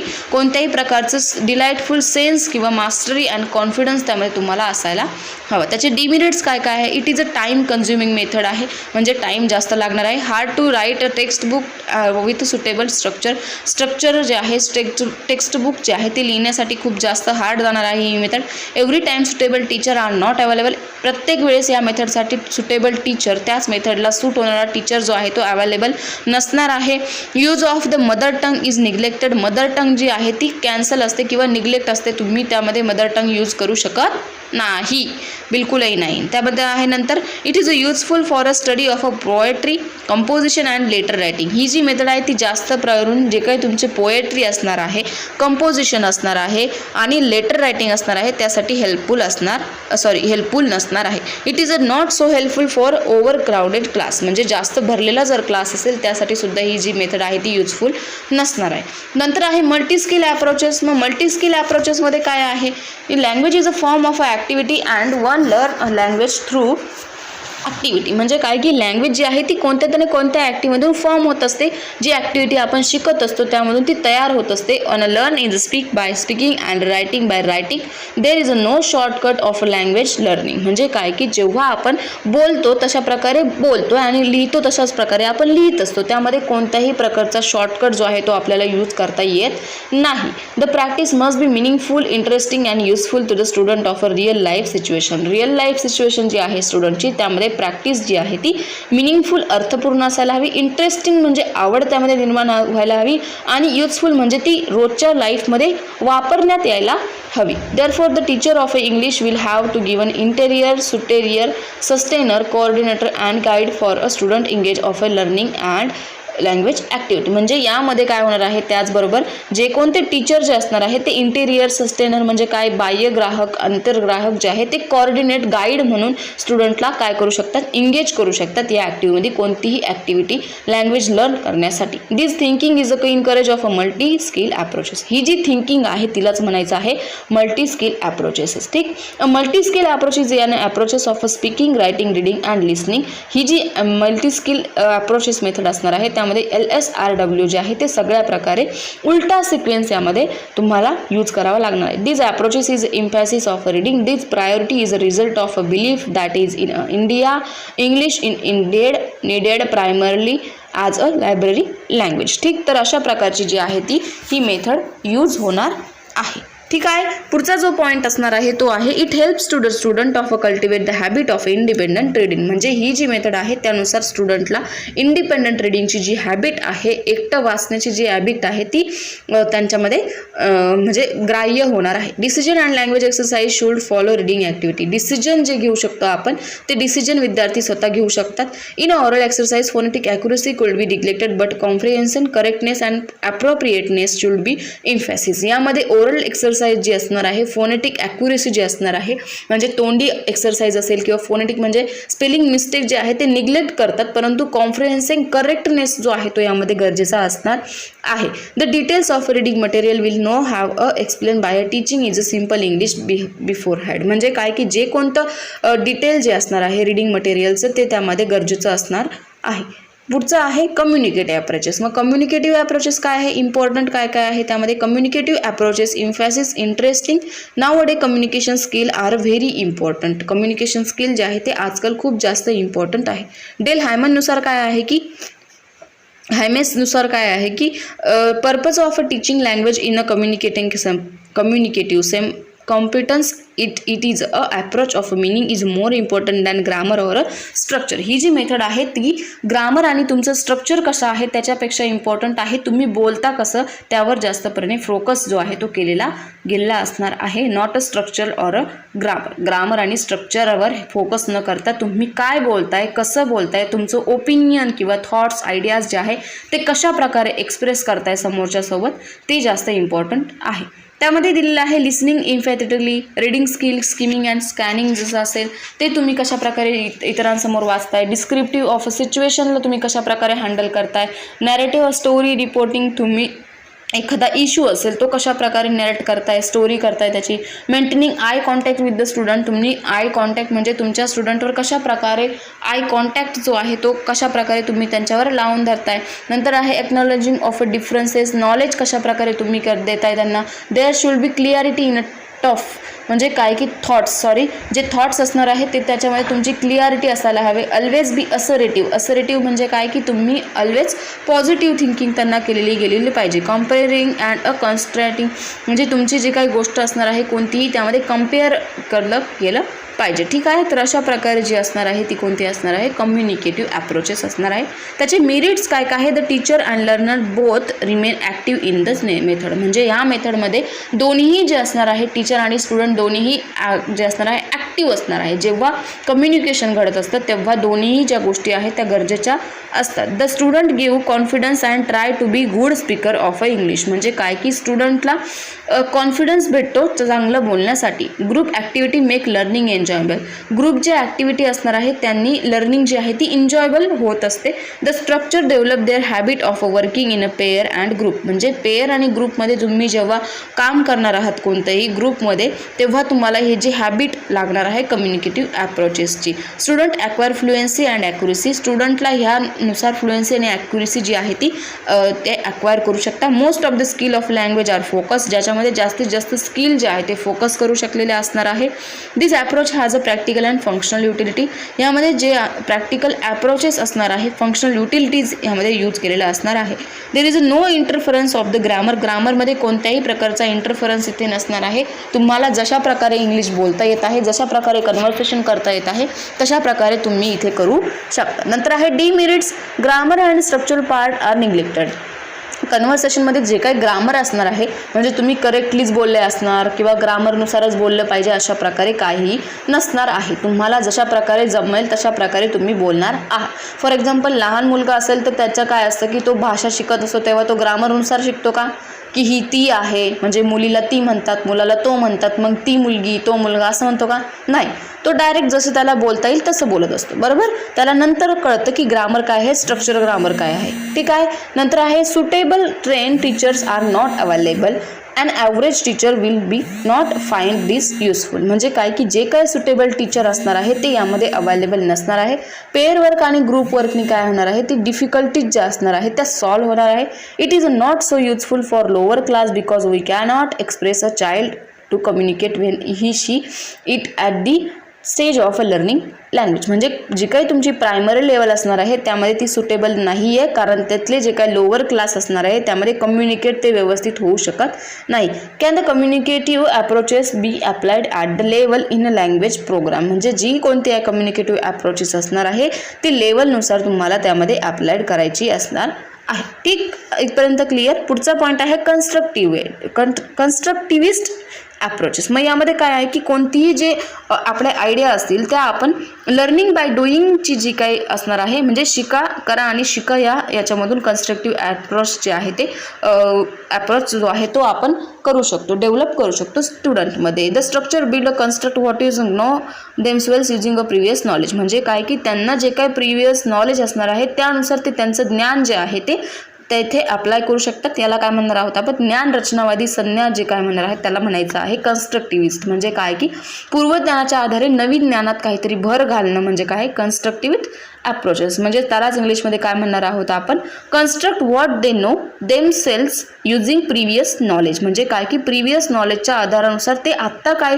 कन्स्ट्रक्ट करताय त्याला म्हणायचं आहे constructivist approaches. The instructions of there is a translation information into a format the student can compare it. It is a very broad and a usual has a several different version. त्याचे ही जी method आहे ती खूप जास्त broad असणार आहे. ज्ञान रचनावादी संकल्पना जी आहे ती खूप जास्त मोठी आहे, परंतु जे तुमचं पूर्वज्ञान असणार आहे त्याच्या आधारावर तुम्ही कशा प्रकारे नवीन भर घालताय ते त्यामध्ये गरजेचं असणार आहे. What is constructivism? मग त्यांनी दिलं आहे की the learner build their own understanding of a topic. म्हणजे काय की कन्स्ट्रक्टिव्हिझम म्हणजे काय की ज्ञान रचनावादी म्हणजे काय की एखादी कन्सेप्ट जी आहे ती विद्यार्थी स्वतःच्या अंडरस्टँडिंगनुसार समजून घेतो एखादा टॉपिक, त्याला म्हणायचे कन्स्ट्रक्टिव्हिझम. फॉर एक्झाम्पल मी तुम्हाला हे बुक शिकवते किंवा हा सब्जेक्ट शिकवते, तर जी काही कन्स्ट्रक्टिव्हिझमची टॉपिक मी तुम्हाला आत्ता शिकवते तो मी आधी स्वतः समजून घेतलेला आहे आणि त्यामध्ये काहीतरी नवीन माझ्या पद्धतीने मी त्याच्यामध्ये घातलेला आहे, काहीतरी नॉलेज मी त्याच्यामध्ये घातलेलं आहे, तर ते काय झालेलं आहे कन्स्ट्रक्टिव्हिझम. लर्निंग इज नॉट लिनियर म्हणजे काय की लर्निंग जे आहे ते लिनियर एक रेषीय नसणार आहे. तुम्ही कोणत्याही प्रकारे कुठूनही ज्ञानाची भर आहे ती घालू शकता. We use prior knowledge experience to expand what we know and learn. म्हणजे काय की तुम्ही मागचं जे काय ज्ञान असणार आहे ते यूज करू शकतात, मागचा एक्सपिरियन्स यूज करू शकतात, जे तुम्हाला पुढे सांगायचं आहे त्याच्यानुसार. Learning is an active engaging process. Learning जी प्रोसेस आहे ती ॲक्टिव्ह असणार आहे, एंगेजिंग प्रोसेस असणार. What are the benefit of कन्स्ट्रक्टिव्हिझम?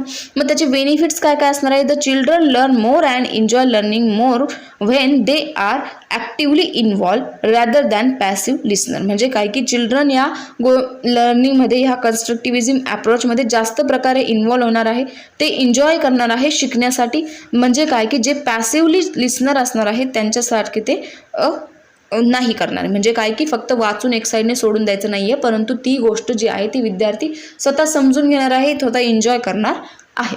Education work based when a concretes of a thinking and a understanding rather than own rote memorization. म्हणजे काय की जी कोणतीही गोष्ट जी आहे ती एज्युकेशनमधली थिंकिंग आणि अंडरस्टँडिंग म्हणजे काय विचार करणं आणि समजून घेण्यावर जास्त महत्त्व देणार आहे, फक्त मेमोराईज म्हणजे लक्षात ठेवण्यापेक्षा. म्हणजे काय की विद्यार्थी काय करतात की कोणतीही गोष्ट समजायची असेल, शिकायची असेल तर काय करतात, घोकमपट्टी करून पाठ करतात. मग घोकमपट्टी करून पाठ केलं की तो पेपर तुम्हाला तिथे आलाय क्वेश्चन तर तुम्हाला लिहिता येत नाही, किंवा मग लिहिलं तरी दुसऱ्याच दिवशी तुम्ही विसरून जाल. मग ती जी कन्सेप्ट आहे ती घोकमपट्टी करून पाठ न करता ती काय करायची आहे, अंडरस्टँडिंग समजून घ्यायची आहे. नॉट ॲन मेमोराईज म्हणजे ती आठवायची नाही आहे, समजून घ्यायची आहे आणि लिहायची आहे. ती constructivist learning is a transferable constructivist classroom. The student create organization people that they can take with the other learning setting. म्हणजे काय की ज्या कोणत्या कन्स्टिट्यूशनच्या मेथड असणार आहे त्या क्लासरूममध्ये सुटेबल असणार आहे. त्याची ओनरशिप जी आहे ती स्वतःला जे काही शिकत आहात त्यासाठी क्वेश्चन आन्सर टाईप एक्सप्लेनेशन असेल, किंवा मग पोएट्री टाईप जे असणार आहे, रिअल वर्ड्स कंटेंट असणार आहे, किंवा मग एंगेजिंग पॅसेज जे असणार आहे त्यामध्ये यूज होऊ शकतात. पुढचा जो पॉईंट आहे technique of a teaching English. मग त्यामध्ये काय काय आहे, रोल प्ले असणार आहे, DVD आहे, पॉपकॉर्न रिडिंग आहे, रिडिंग आफ्टर द टीचर आहे. तर ते त्यांनी दिलेलं आहे, ते इतकं इम्पॉर्टंट नाही आहे. मी स्टार्टिंगलाच म्हटलेली आहे की जे जे इम्पॉर्टंट आहे मी तुम्हाला ते डिस्कस करणार आहे. मग त्याच्यानंतर आहे प्लॅनिंग. मग प्लॅनिंगची कन्सेप्ट काय आहे की planning is a course of a action which is can effectively help the learners to reach the goals and objective. म्हणजे काय की प्लॅनिंग हा एक असा कोर्स आहे, असा अभ्यासक्रम आहे, त्याच्यानंतर जो कोणी शिकणारा विद्यार्थी असणार आहे तो त्याच्या गोल्स म्हणजे त्याचं जे काही ध्येय असणार आहे त्याच्यापर्यंत तो व्यवस्थितपणे पोहोचू शकतो. It is a important to first step of a effective instructions.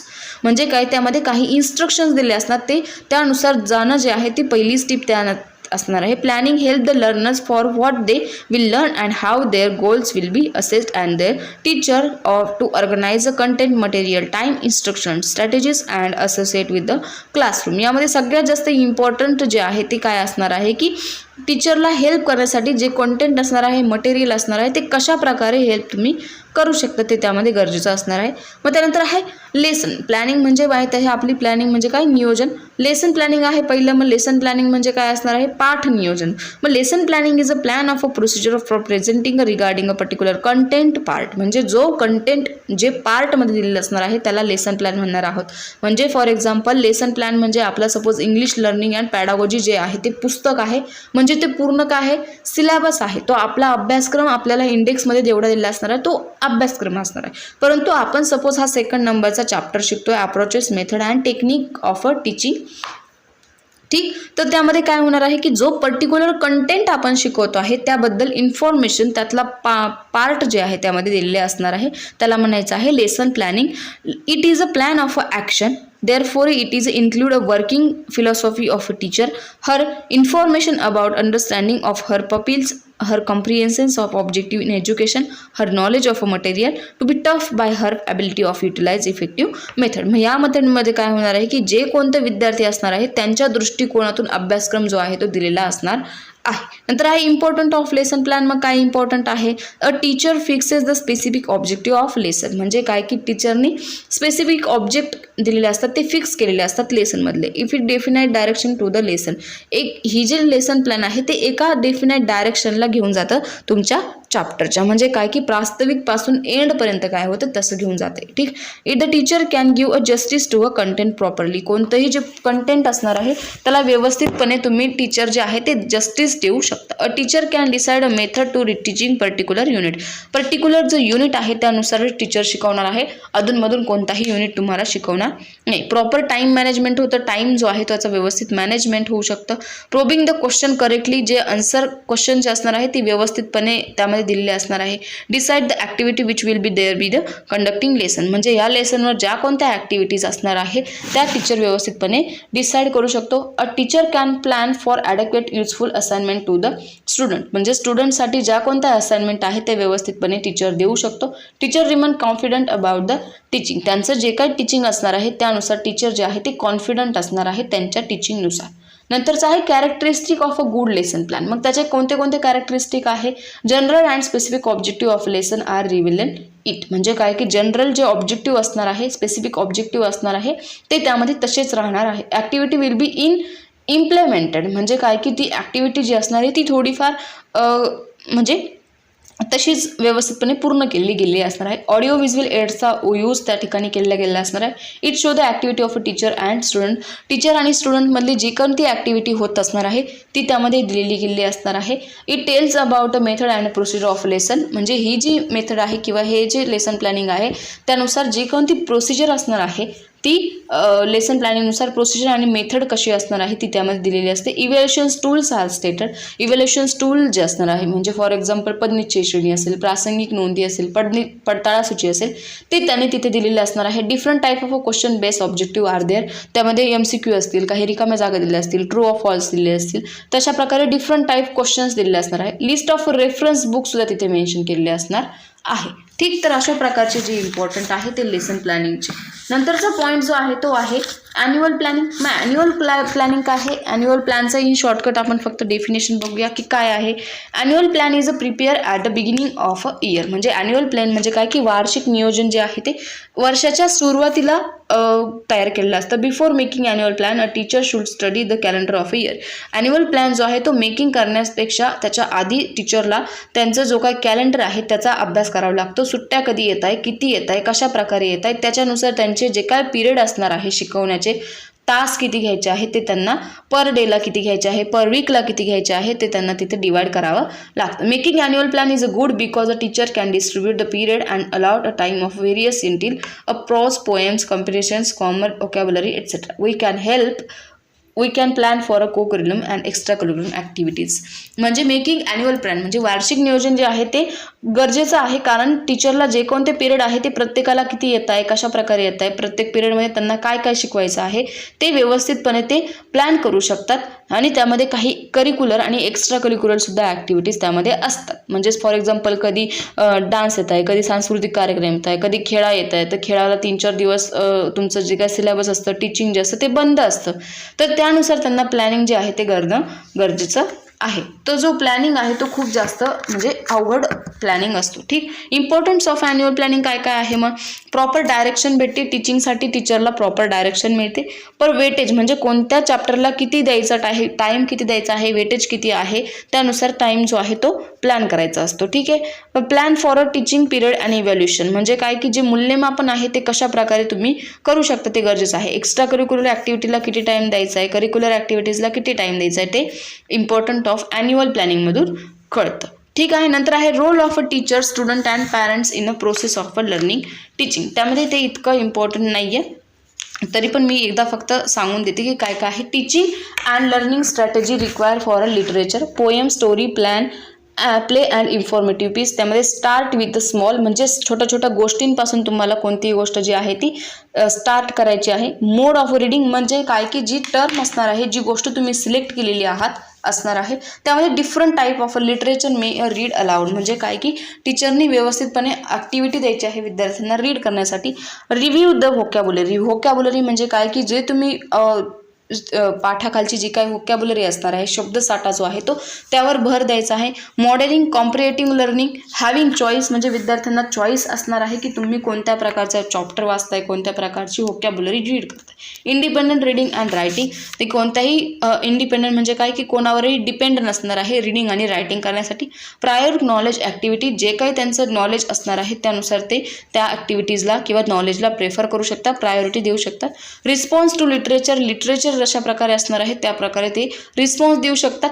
Circle, group decisions और डिस्कशन्स, डिबेट. ठीक, तर अशा प्रकारचे जे आहे त्यामध्ये दिलेले असणार आहे. टीचिंग लर्निंग स्ट्रॅटेजी त्यांनी दिलेली आहे, ती इम्पॉर्टंट नाही आहे, विचारली गेलेली नाही आहे. तर इम्पॉर्टंट काय काय आहे ते मी एकदा थोडक्यात तुम्हाला सांगते. Explain the concept of approach, method and technique जे आहे ते इम्पॉर्टंट आहे. कम्युनिकेटिव्ह अप्रोचची जी मेथड आहे ती इम्पॉर्टंट आहे. स्ट्रक्चरल अप्रोच किंवा मग स्किल बेस्ड अप्रोचेस आहे. What is mean by electric method खूप जास्त इम्पॉर्टंट आहे, विचारली जाऊ शकते. Right a important of planning in lesson विचारलं जाऊ शकतं. How multi skill approach is useful for a teaching, ते सुद्धा विचारलं जाऊ शकतं. ठीक, तर अशा प्रकारचे जे आहे तो आपला सेकंड चॅप्टर होतं. थर्ड जो चॅप्टर आहे त्याचं नाव आहे curriculum, syllabus and instructive material with a reference of 1st to 5th स्टँडर्डपर्यंत. मग करिक्युलम अँड सिलेबस म्हणजे काय की आपण खूप वेळेस बघितलेलं आहे, तर मी ते परत डिस्कशन करणार नाही आहे, परंतु एकदा शॉर्टकट असं वाटते की तुम्हाला सांगून द्यावं. ठीक आहे, तर ते काय आहे आपण बघूया. मग काय आहे ते करिक्युलम म्हणजे काय की plan of a learning of achieve in instant of objective. Curriculum focus on a learning experiments and instruction material. Instruction material focus केलेला असतो. कल्चर, हिस्ट्री, लँग्वेज जी असते, लाईफस्टाईल असते, त्यामध्ये करिक्युलममध्ये दिलेली असते. करिक्युलम ही प्रायमरी सेकंडरी लेवलसाठी असते, एका फिक्स स्टँडर्डसाठी नसते, परंतु सिलेबस एका फिक्स स्टँडर्डसाठी असतो. Syllabus is called as a outline of a course which is complete in a fix टाईममध्ये तो कम्प्लीट करावा लागतो. करिक्युलम जो असतो त्याचा टाईम जो असतो तो लेंदी असतो, वर्स्ट सिलेबस असतो किंवा वर्स्ट जी कन्सेप्ट असते, तसं सिलेबस जी आहे ती एका वर्षामध्ये तुम्ही क्लिअर करू शकतात, कम्प्लीट करू शकतात. ठीक आहे, इन शॉर्टकट मी तुम्हाला सांगितलेलं आहे. डिफरन्स बिटवीन जो आहे तो मी एकदा स्पेशल पॉईंट तुम्हाला त्यामध्ये सांगणार आहे, तो तुम्हाला सांगेल नंतर आहे टाईप ऑफ इन्स्ट्रक्शन मटेरियल. मग इन्स्ट्रक्शन मटेरियलमध्ये प्रिंट मटेरियल असणार आहे, नॉन प्रिंट मटेरियल आहे आणि अदर जे असणार आहे व्हिज्युअल एड्स वगैरे ते आहे. मग प्रिंट मटेरियलमध्ये काय आहे, टेक्स्ट बुक एक टाईप आहे आणि सप्लिमेंटरी मटेरियल एक टाईप आहे. मग टेक्स्ट बुकमध्ये तुमचे कोणते कोणते असणार आहे, त्यामध्ये तुमचे फक्त टेक्स्ट बुक येणार आहे, जसं की आपलं इंग्लिशचं टेक्स्ट बुक आहे हे. ठीक, मग सप्लिमेंटरी मटेरियलमध्ये तुमचे वर्क बुक असतील, नंतर रेफरन्स बुक असतील, न्यूजपेपर असतील, म्हणजे सप्लिमेंटरी आहे ते की खूप लेंदी नसतात. मॅगझिन आर्टिकल असेल, टीचर हँडबुक असेल. नॉन प्रिंट मटेरियलमध्ये काय असणार आहे, ऑडिओ मटेरियल असेल, त्याच्यामध्ये तुमचं रेडिओ असेल, टेप रेकॉर्डर. व्हिज्युअल मटेरियल आहे सेकंड, नंतर त्यामध्ये ब्लॅकबोर्ड व्हिज्युअल आहे, पिक्चर, स्लाईड, फिल्म स्ट्रिप असेल, ओव्हरहेड प्रोजेक्टर असेल, LCD प्रोजेक्टर असेल, चार्ट्स असेल, graphs, map and globes, posters, flannel boards. हे काय असणार आहे, तुमचे व्हिज्युअल मटेरियल असणार आहे. नंतर आहे ऑडिओ व्हिज्युअल म्हणजे काय की जे आपल्याला ऐकण्याला पण येणार आहे आणि दिसणारा पण येणार. ते काय आहे, मोशन पिक्चर असतील, टेलिव्हिजन असेल, व्हिडिओ टेप असतील, तर ते काय असणार आहे, ऑडिओ व्हिज्युअल मटेरियल असणार आहे. कम्प्युटर्स पण त्यामध्ये येईल. ठीक, नंतर आहे principle of a material development. हा जो पॉईंट आहे तो तुम्हाला सेकंड इयरला सुद्धा विचारलेला गेलेला आहे. मग त्यामध्ये काय इंटिगर प्लॅट असेल, प्रॉपर सिलेक्शन असेल, एखाद्या गोष्टीचं प्रॉपर सिलेक्शन करणं असेल. मग फॉर एक्झाम्पल द सनराईज असेल, तर मग सनराईजचं पिक्चर दाखवून तुम्ही विद्यार्थ्यांना कशा प्रकारे त्यातल्या कॉमन थिंक विद्यार्थ्यांना विचार करायला लावू शकतात. नंतर आहे युजाबिलिटी रिलेटेड विथ पब्लिक एक्सपिरियन्स. मग विद्यार्थ्यांचा एक्सपिरियन्स काय काय आहे तो त्यांनी त्याच्यावर द्यायचा आहे. ॲडेक्वेट प्रिपरेशन म्हणजे विद्यार्थी एखाद्या गोष्टीचं प्रिपरेशन, एखादी गोष्ट शिकण्याआधी काय काय प्रिपरेशन करू शकतात ते दिलेलं आहे. According to age and intelligence, विद्यार्थ्यांचं एज काय आहे त्यानुसार त्यांची बुद्धिमत्ता कशा प्रकारे असायला हवी, त्यांची लेवल काय असायला हवी, त्यानुसार तिथे त्यांना शिकवणं गरजेचं आहे. ॲप्रोप्रिएटनेस, ऑथेंटिसिटी, कॉस्ट आहे, इंटरेस्ट आहे, या गोष्टी त्यामध्ये दिलेल्या आहे. नंतर आहे stage and step of a material development. त्यामध्ये प्रिपेअर अ वर्किंग आउटलाईन, जे तुम्हाला काम करायचं आहे त्याच्यावर आउटलाईन जी आहे ती करणं गरजेचं आहे. स्टडी केअरफुली, तुमची जी स्टडी आहे, कोणतीही गोष्टीचा तुम्हाला स्टडी करायचा असेल तो व्यवस्थितपणाचा आहे, केअरफुली करायचा आहे. Compare with the existing similar material, जे कोणतं मटेरियल असणार आहे, फ्लॅश कार्ड असेल किंवा कार्ड्स असतील स्कूलमध्ये जे असणार आहे ते तुम्ही कम्पेअरिंग करायचं आहे बाकीच्या सिमिलर मटेरियलसोबत. मेक नेसेसरी चेंजेस, म्हणजे तुम्ही जे शिकता आहात त्यामध्ये काहीतरी चेंजेससुद्धा हवा असणार आहे. प्रिपेअर द मटेरियल, जे तुम्हाला शिकायचं आहे त्याबद्दल तुम्ही एखादं मटेरियल डेव्हलप करू शकतात. Use the material and evaluate. Prepare a list of instruction to use effectively, जी गोष्ट तुम्ही शिकता आहात त्यासाठी तुम्ही कोणत्या प्रकारे इन्स्ट्रक्शन मटेरियल यूज करणार आहात ते त्यामध्ये लिहायचं आहे.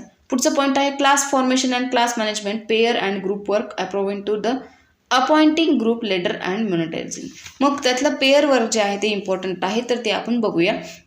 पेअर वर्कचे 2 टाईप आहे, एक म्हणजे ओपन पेअर आहे आणि दुसरी म्हणजे क्लोज पेअर आहे. मग ओपन पेअर म्हणजे काय आहे तर ते आपण बघूया. 2 student are talking in front of the class and other are listening, म्हणजे 2 स्टुडंट जे आहे ते क्लासच्या समोर बडबड करणार आहेत, म्हणजे भाषांतर करणार आहात त्याला, आणि बाकीचे जे स्टुडंट आहेत ते लिसनर म्हणजे ऐकणार आहात, त्याला आपण म्हणणार आहोत ओपन पेअर ग्रुप. मग त्यामध्येही काही जे आहे टाईप आहे, टीचर अँड ग्रुप असेल, ठीक. अशा प्रकारचे 2 टाईप आहे. म्हणजे टीचर बोलणार असेल तर ग्रुप जो आहे तो ऐकणार असणार आहे, म्हणजे विद्यार्थी असणार आहे, स्टुडंट असणार आहे, ते ऐकणार असेल. नंतर आहे ग्रुप अँड ग्रुप, म्हणजे एखादा ग्रुप बोलतोय दुसरा ग्रुप ऐकतोय, अशा प्रकारे ॲक्टिव्हिटी ओपन ग्रुपमध्ये असणार आहे. क्लोज ग्रुपमध्ये काय असणार आहे त्याची prepare group are in discussing about the activity given problem solving and role playing, म्हणजे यामध्ये अशा प्रकारे ग्रुप तयार करायचे आहे, त्यामध्ये काही ॲक्टिव्हिटीज त्यांना द्यायच्या आहे, जशी की ॲक्टिव्हिटी असेल, प्रॉब्लेम सॉल्विंग मेथड असेल, रोल प्लेइंग मेथड असेल, अशा प्रकारे त्यांनी तिथे दिलेलं असणार आहे. परंतु त्याचा डिसॲडव्हान्टेजेस काय आहे की ग्रुप वर्क आणि पेअर वर्कचं. There are some disadvantages in pair and group work. काय त्यातलं पहिलं आहे when all the pairs are a group or a groups are discussing there may a trouble on noise, म्हणजे काय की जेव्हा तुमचं सगळे पेयर किंवा ग्रुप जे आहे ते डिस्कशन करत असेल तर ट्रबल इन नॉईज, म्हणजे काय की आवाज जो आहे खूप जास्त गडबड गोंधळ होणार आहे. नंतर आहे the pair or group may talk in the mother tongue. Pair किंवा मग कोणत्याही प्रकारचं एखादं जे त्यांना त्यांचे विचार इंग्लिशमध्ये मांडता नाही आले तर ते मदर टंगमध्ये मातृभाषेमध्ये बोलू शकतात. They may talk on any other subject, ते कोणत्याही एखाद्या विषयांतर करू शकतात, एखादा जो विषय चालू आहे त्याच्या पलीकडे जाऊन काहीतरी बोलू शकतात. The teacher is enable to decide about early and late finishes. ठीक. तर अशा प्रकारचे ज्याचे डिसॲडव्हान्टेजेस जे आहे ते असू शकतात. मग त्यामध्ये इम्पॉर्टंट क्वेश्चन हा काय आहे, ग्रुप वर्क किंवा पेअर वर्कचे डिसॲडव्हान्टेजेस विचारले जाऊ शकतात. Print material, non print material किंवा इन्स्ट्रक्शन मटेरियल काय काय आहे ते विचारलं जाऊ शकतात. Difference between curriculum and syllabus तुम्हाला विचारला जाऊ शकतो. नंतरचं जे आहे ते describe briefly principle in material development, अजूनपर्यंत विचारलेले गेलेले नाही आहे, परंतु करून ठेवलं तर चांगलंच आहे. ठीक आहे.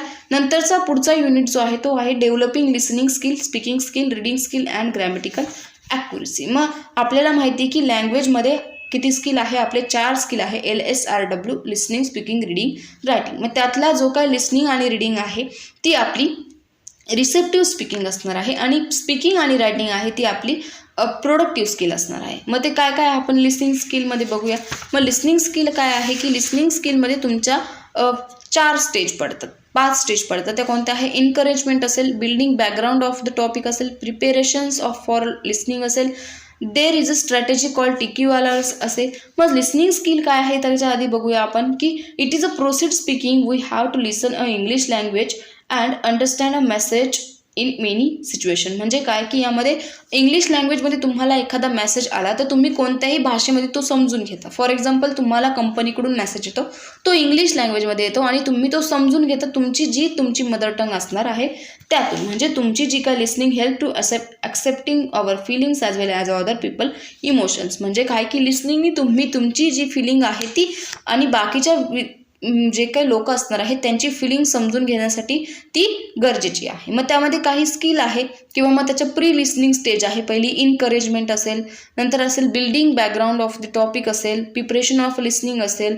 ठीक. अशा प्रकारचे जे आहे त्या स्टेज असणार आहे. नंतर आफ्टर लिसनिंग असेल की लिसनिंग नंतर एखादी गोष्ट जी आहे ती ऐकून झाल्यानंतर काय करू शकता. During the listening period certain things are expected from effective learner. If any story is being narrated by a teacher, then the student need to make connected with a people, situation, idea, place for the story. म्हणजे काय की एखादी story जर teacher सांगत असाल स्टुडंटला, तर student ती story जी आहे ती रिलेट करू शकतं आपल्या स्वतःसाठी, आपल्या इमोशन सोबत, आपल्या ज्या काही आयडियाज असतील त्यांच्या सोबत. ठीक आहे. the student need to estimate that will be prepare happen future in a story. म्हणजे काय की जी स्टोरी टीचर त्यांना सांगत आहात ती स्टोरी आपल्यासोबत फ्युचरमध्ये घडू शकते असं ते स्टुडंट रिलेट करतात. नंतर आहे आफ्टर लिसनिंग स्टेज 3. त्यामध्ये काय आहे की इव्हॅल्युशन स्टेज असणार आहे. ही जी स्टेज आहे त्यामध्ये इव्हॅल्युशन असणार आहे, म्हणजे की स्टुडंट स्वतःला क्वेश्चन विचारणार आहे आणि स्वतःच त्याचं आन्सर जे आहे ते देणार आहे आणि त्यावर रिव्ह्यू जे आहे ते घेणार आहे. नंतर आहे स्पीकिंग स्किल. मग speaking skill is a productive skill. We know that effective communication take place through a speaking. Many language learner regards speaking ability as a measure of knowing a language. ठीक. नंतर आहे reading skill. Reading skill म्हणजे active process असणार आहे ती. Decoding to process असेल, decoding process असेल, encode right process असेल, अशा प्रकारची जी प्रोसेस असणार आहे ती रीडिंग स्किल असणार. मग रायटिंग स्किलमध्ये कोणत्या कोणत्या प्रकारच्या स्टेजेस असणार आहे, त्यातली पहिली स्टेज आहे रीडीनेस. म्हणजे काय की इन दिस मेथडमध्ये काय होणार आहे की they try to make a mark or properly they write and use of a pencil like a adult.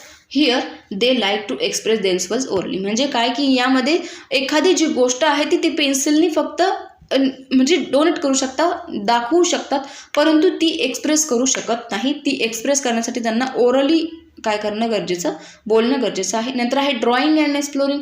The student try to draw shapes. म्हणजे काय की स्टुडंट एखादा शेप आहे तो ड्रॉ करायला ट्राय करतो.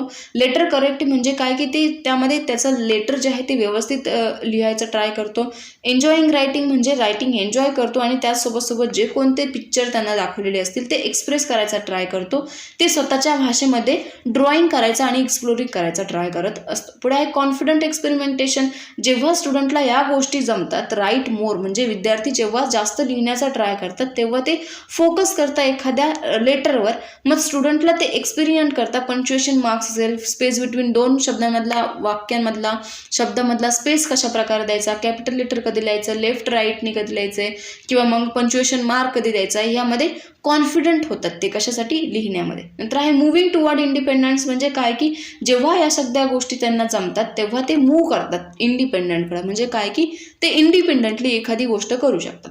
Expanding and adding details. म्हणजे काय की जेव्हा त्यांना या सगळ्या गोष्टी येतात तेव्हा ते एखादी गोष्ट एक्सपांड करू शकतात. त्यांचं जर्नल असेल, नोट्स असेल, रिपोर्ट असेल किंवा मग पोएम्स असतील ते त्यांच्या मतानुसार लिहू शकतात. त्याच्यामध्ये काहीतरी ॲड करू शकतात. त्यांची इन्फॉर्मेशन ती आहे ती ॲड करू शकतात. ठीक आहे. नंतर आहे developing soft skill of a English language. मग सॉफ्ट स्किल काय आहे, इम्पॉर्टंट आहे, 4 मार्क्ससाठी विचारलं जाऊ शकतं. आत्ताचा जो पेपर झाला त्यामध्ये विचारलं गेलं होतं 4 मार्कला.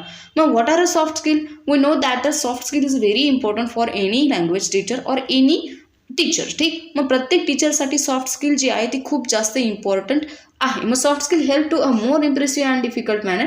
म्हणजे कोणत्याही डिफिकल्ट मॅनर असेल, कोणत्याही डिफरंट मॅनर असेल, त्यासाठी तुमची सॉफ्ट स्किल जी आहे ती खूप जास्त इम्प्रेसिव्ह असते. तुमची सॉफ्ट स्किल तुमच्यात जर असेल तर तुम्हाला काय होतं, डिमांड अँड सप्लाय जो पॉईंट आहे तो होऊ शकतो. म्हणजे काय की स्टुडंट तुमचं ऐकू शकतात, स्टुडंट तुम्ही जे शिकवताय त्यावर ध्यान देऊ शकतात. त्यातलं पहिलं आहे gesture and body language. A person can communicate through a gesture. Gesture means a communicate with speaking simply with the help of a hand and body movement and facial expressions. Eye to eye contact with play an important role into the body language. Is a gesture reveal of the lot of about their personality. People require expression, gesture, posture or to express their feeling. ठीक. म्हणजे काय की टीचरमध्ये ह्या ज्या skill असतील, जेव्हा teacher ची handing जी expression असेल किंवा मग हातवारे व्यवस्थित करता आले पाहिजे, टीचरला बॉडी लँग्वेज जी असेल ती व्यवस्थित असायला हवी, आय टू आय कॉन्टॅक्ट जो आहे तो व्यवस्थित असायला हवा, त्यांचे एक्सप्रेशन्स जे आहे ते व्यवस्थित असायला हवे, प्रॉपर नॉर्मल स्माईल टीचरच्या जी आहे चेहऱ्यावर असेल तेव्हा काय होईल, त्यांची जी बॉडी लँग्वेज आहे ती विद्यार्थ्यांना अट्रॅक्टिव्ह वाटेल. नंतर आहे कम्युनिकेशन स्किल. कम्युनिकेशन स्किलमध्ये काय होईल, the teacher need to talk with a different people related to school, example of student, parents, colleagues etcetera.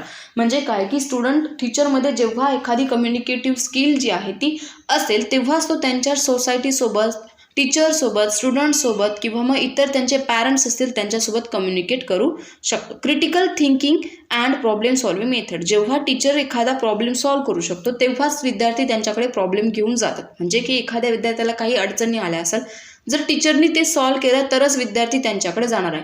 Teacher त्यांना रागवला, ओरडलं तर परत विद्यार्थी त्यांच्याकडे जाईल का? नाही. नंतर आहे कल्चरल इंटेलिजन्स. म्हणजे काय की आपल्याला माहिती आहे की आपल्या स्कूलमध्ये 40 ठिकाणावरून 40 प्रकारचे स्टुडंट जे असतात ते आलेले असतात. प्रत्येकाचं कल्चर वेगवेगळं असतं, प्रत्येकाची भाषा वेगवेगळी असते, प्रत्येकाचे हावभाव, बोलणं, बसणं, प्रत्येकाचा स्वभाव वेगवेगळा असतो.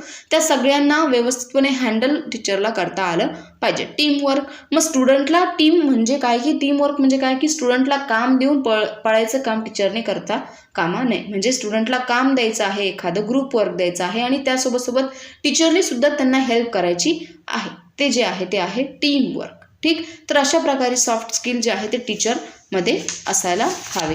नंतरचा पॉईंट आहे developing of a speaking skill. मग त्यामध्ये काय काय असणार? रोल मॉडेल असेल, सफिशियंट ड्रिल अँड प्रॅक्टिस असेल, डिस्कशन असेल, रोल प्लेइंग मेथड असेल, रीडिंग अलाउड असेल, सायमल्टेनियस असेल, tape recorder, brain storming, use of a picture in oral practice, story telling and story comprehensions, playing cards, interviews, reporting, information gap इत्यादी प्रकारचे जे असणार आहे त्या डेव्हलपिंग स्पीकिंग स्किलसाठी तुम्ही डेव्हलप करू शकता. ठीक आहे.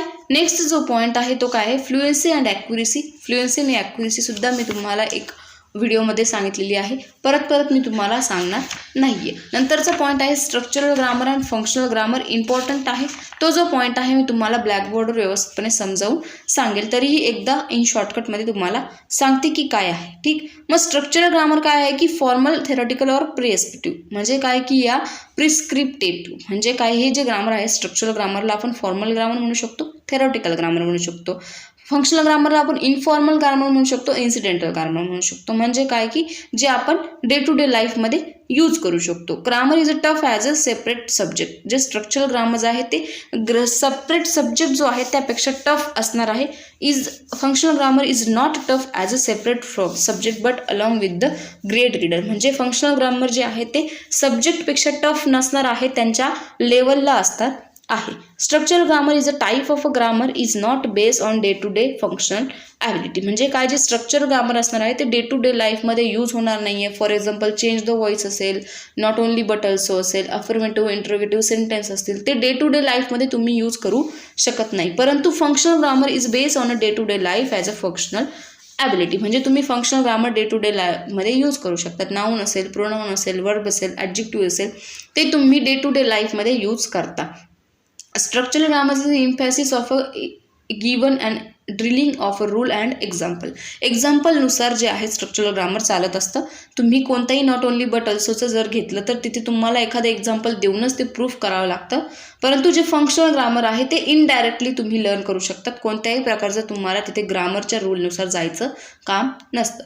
Structural grammar usually deductive method it is use of grammar teaching. Deductive method म्हणजे अवगामी पद्धत यामध्ये यूज केलेली आहे. फंक्शनल ग्रामरमध्ये इंडक्टिव्ह मेथड म्हणजे उद्गामी पद्धत यूज केलेली असणार आहे. म्हणजे नोन टू अननोनकडे जाणार आहे. डिडक्टिव्ह मेथड जी आहे त्यामध्ये अननोन टू नोनकडे जाणार आहे. नंतर आहे स्ट्रक्चरल ग्रामर जे असणार आहे त्यामध्ये कोणत्याही प्रकारचं म्हणजे कन्सिडरेशन केलेलं नसतं. एखादा चेंजिंग पॉईंट असेल, लँग्वेज कीप्स असतील, ट्रॅडिशनल ग्रामर असेल, त्यामध्ये ते एखादी गोष्ट जी असते ती कन्सिडर केलेली नसते. आणि फंक्शनल ग्रामर जे आहे ते रिअल सिच्युएशनवर तुम्हाला आधारलेलं असणार आहे. ठीक. तर अशा प्रकारे जो होता तो डिफरन्स त्याचा होता. नेक्स्ट पॉईंट आहे dealing with pedagogy of grammar in a classroom. मग काय काय आहे ती? पहिला आहे स्ट्रक्चरल ग्रामर, नंतर आहे फंक्शनल ग्रामर, ते आपण बघितलं. नंतर आहे कन्स्ट्रक्टिव्हिस्ट ग्रामर, नंतर आहे एन्क्वायरी बेस्ड ग्रामर आणि ॲक्टिव्हिटी बेस्ड ग्रामर. ठीक. अशा प्रकारचा हा जो लास्ट चॅप्टर होता तो आहे. सगळे जे चॅप्टर आहे 4-4 मार्क्ससाठी आहे. इम्पॉर्टंट क्वेश्चन मी तुम्हाला नोटमध्ये दिलेले आहे. तर यामध्ये लास्ट चॅप्टरमध्ये इम्पॉर्टंट आहे फ्लुएन्सी आणि ॲक्युरेसीचं तुम्हाला विचारलं जाऊ शकतं शॉर्टमध्ये, आणि स्ट्रक्चरल फंक्शनल ग्रामरचा डिफरन्स विचारला जाऊ शकतो. बाकी काहीही इम्पॉर्टंट नाही आहे या चॅप्टरमध्ये.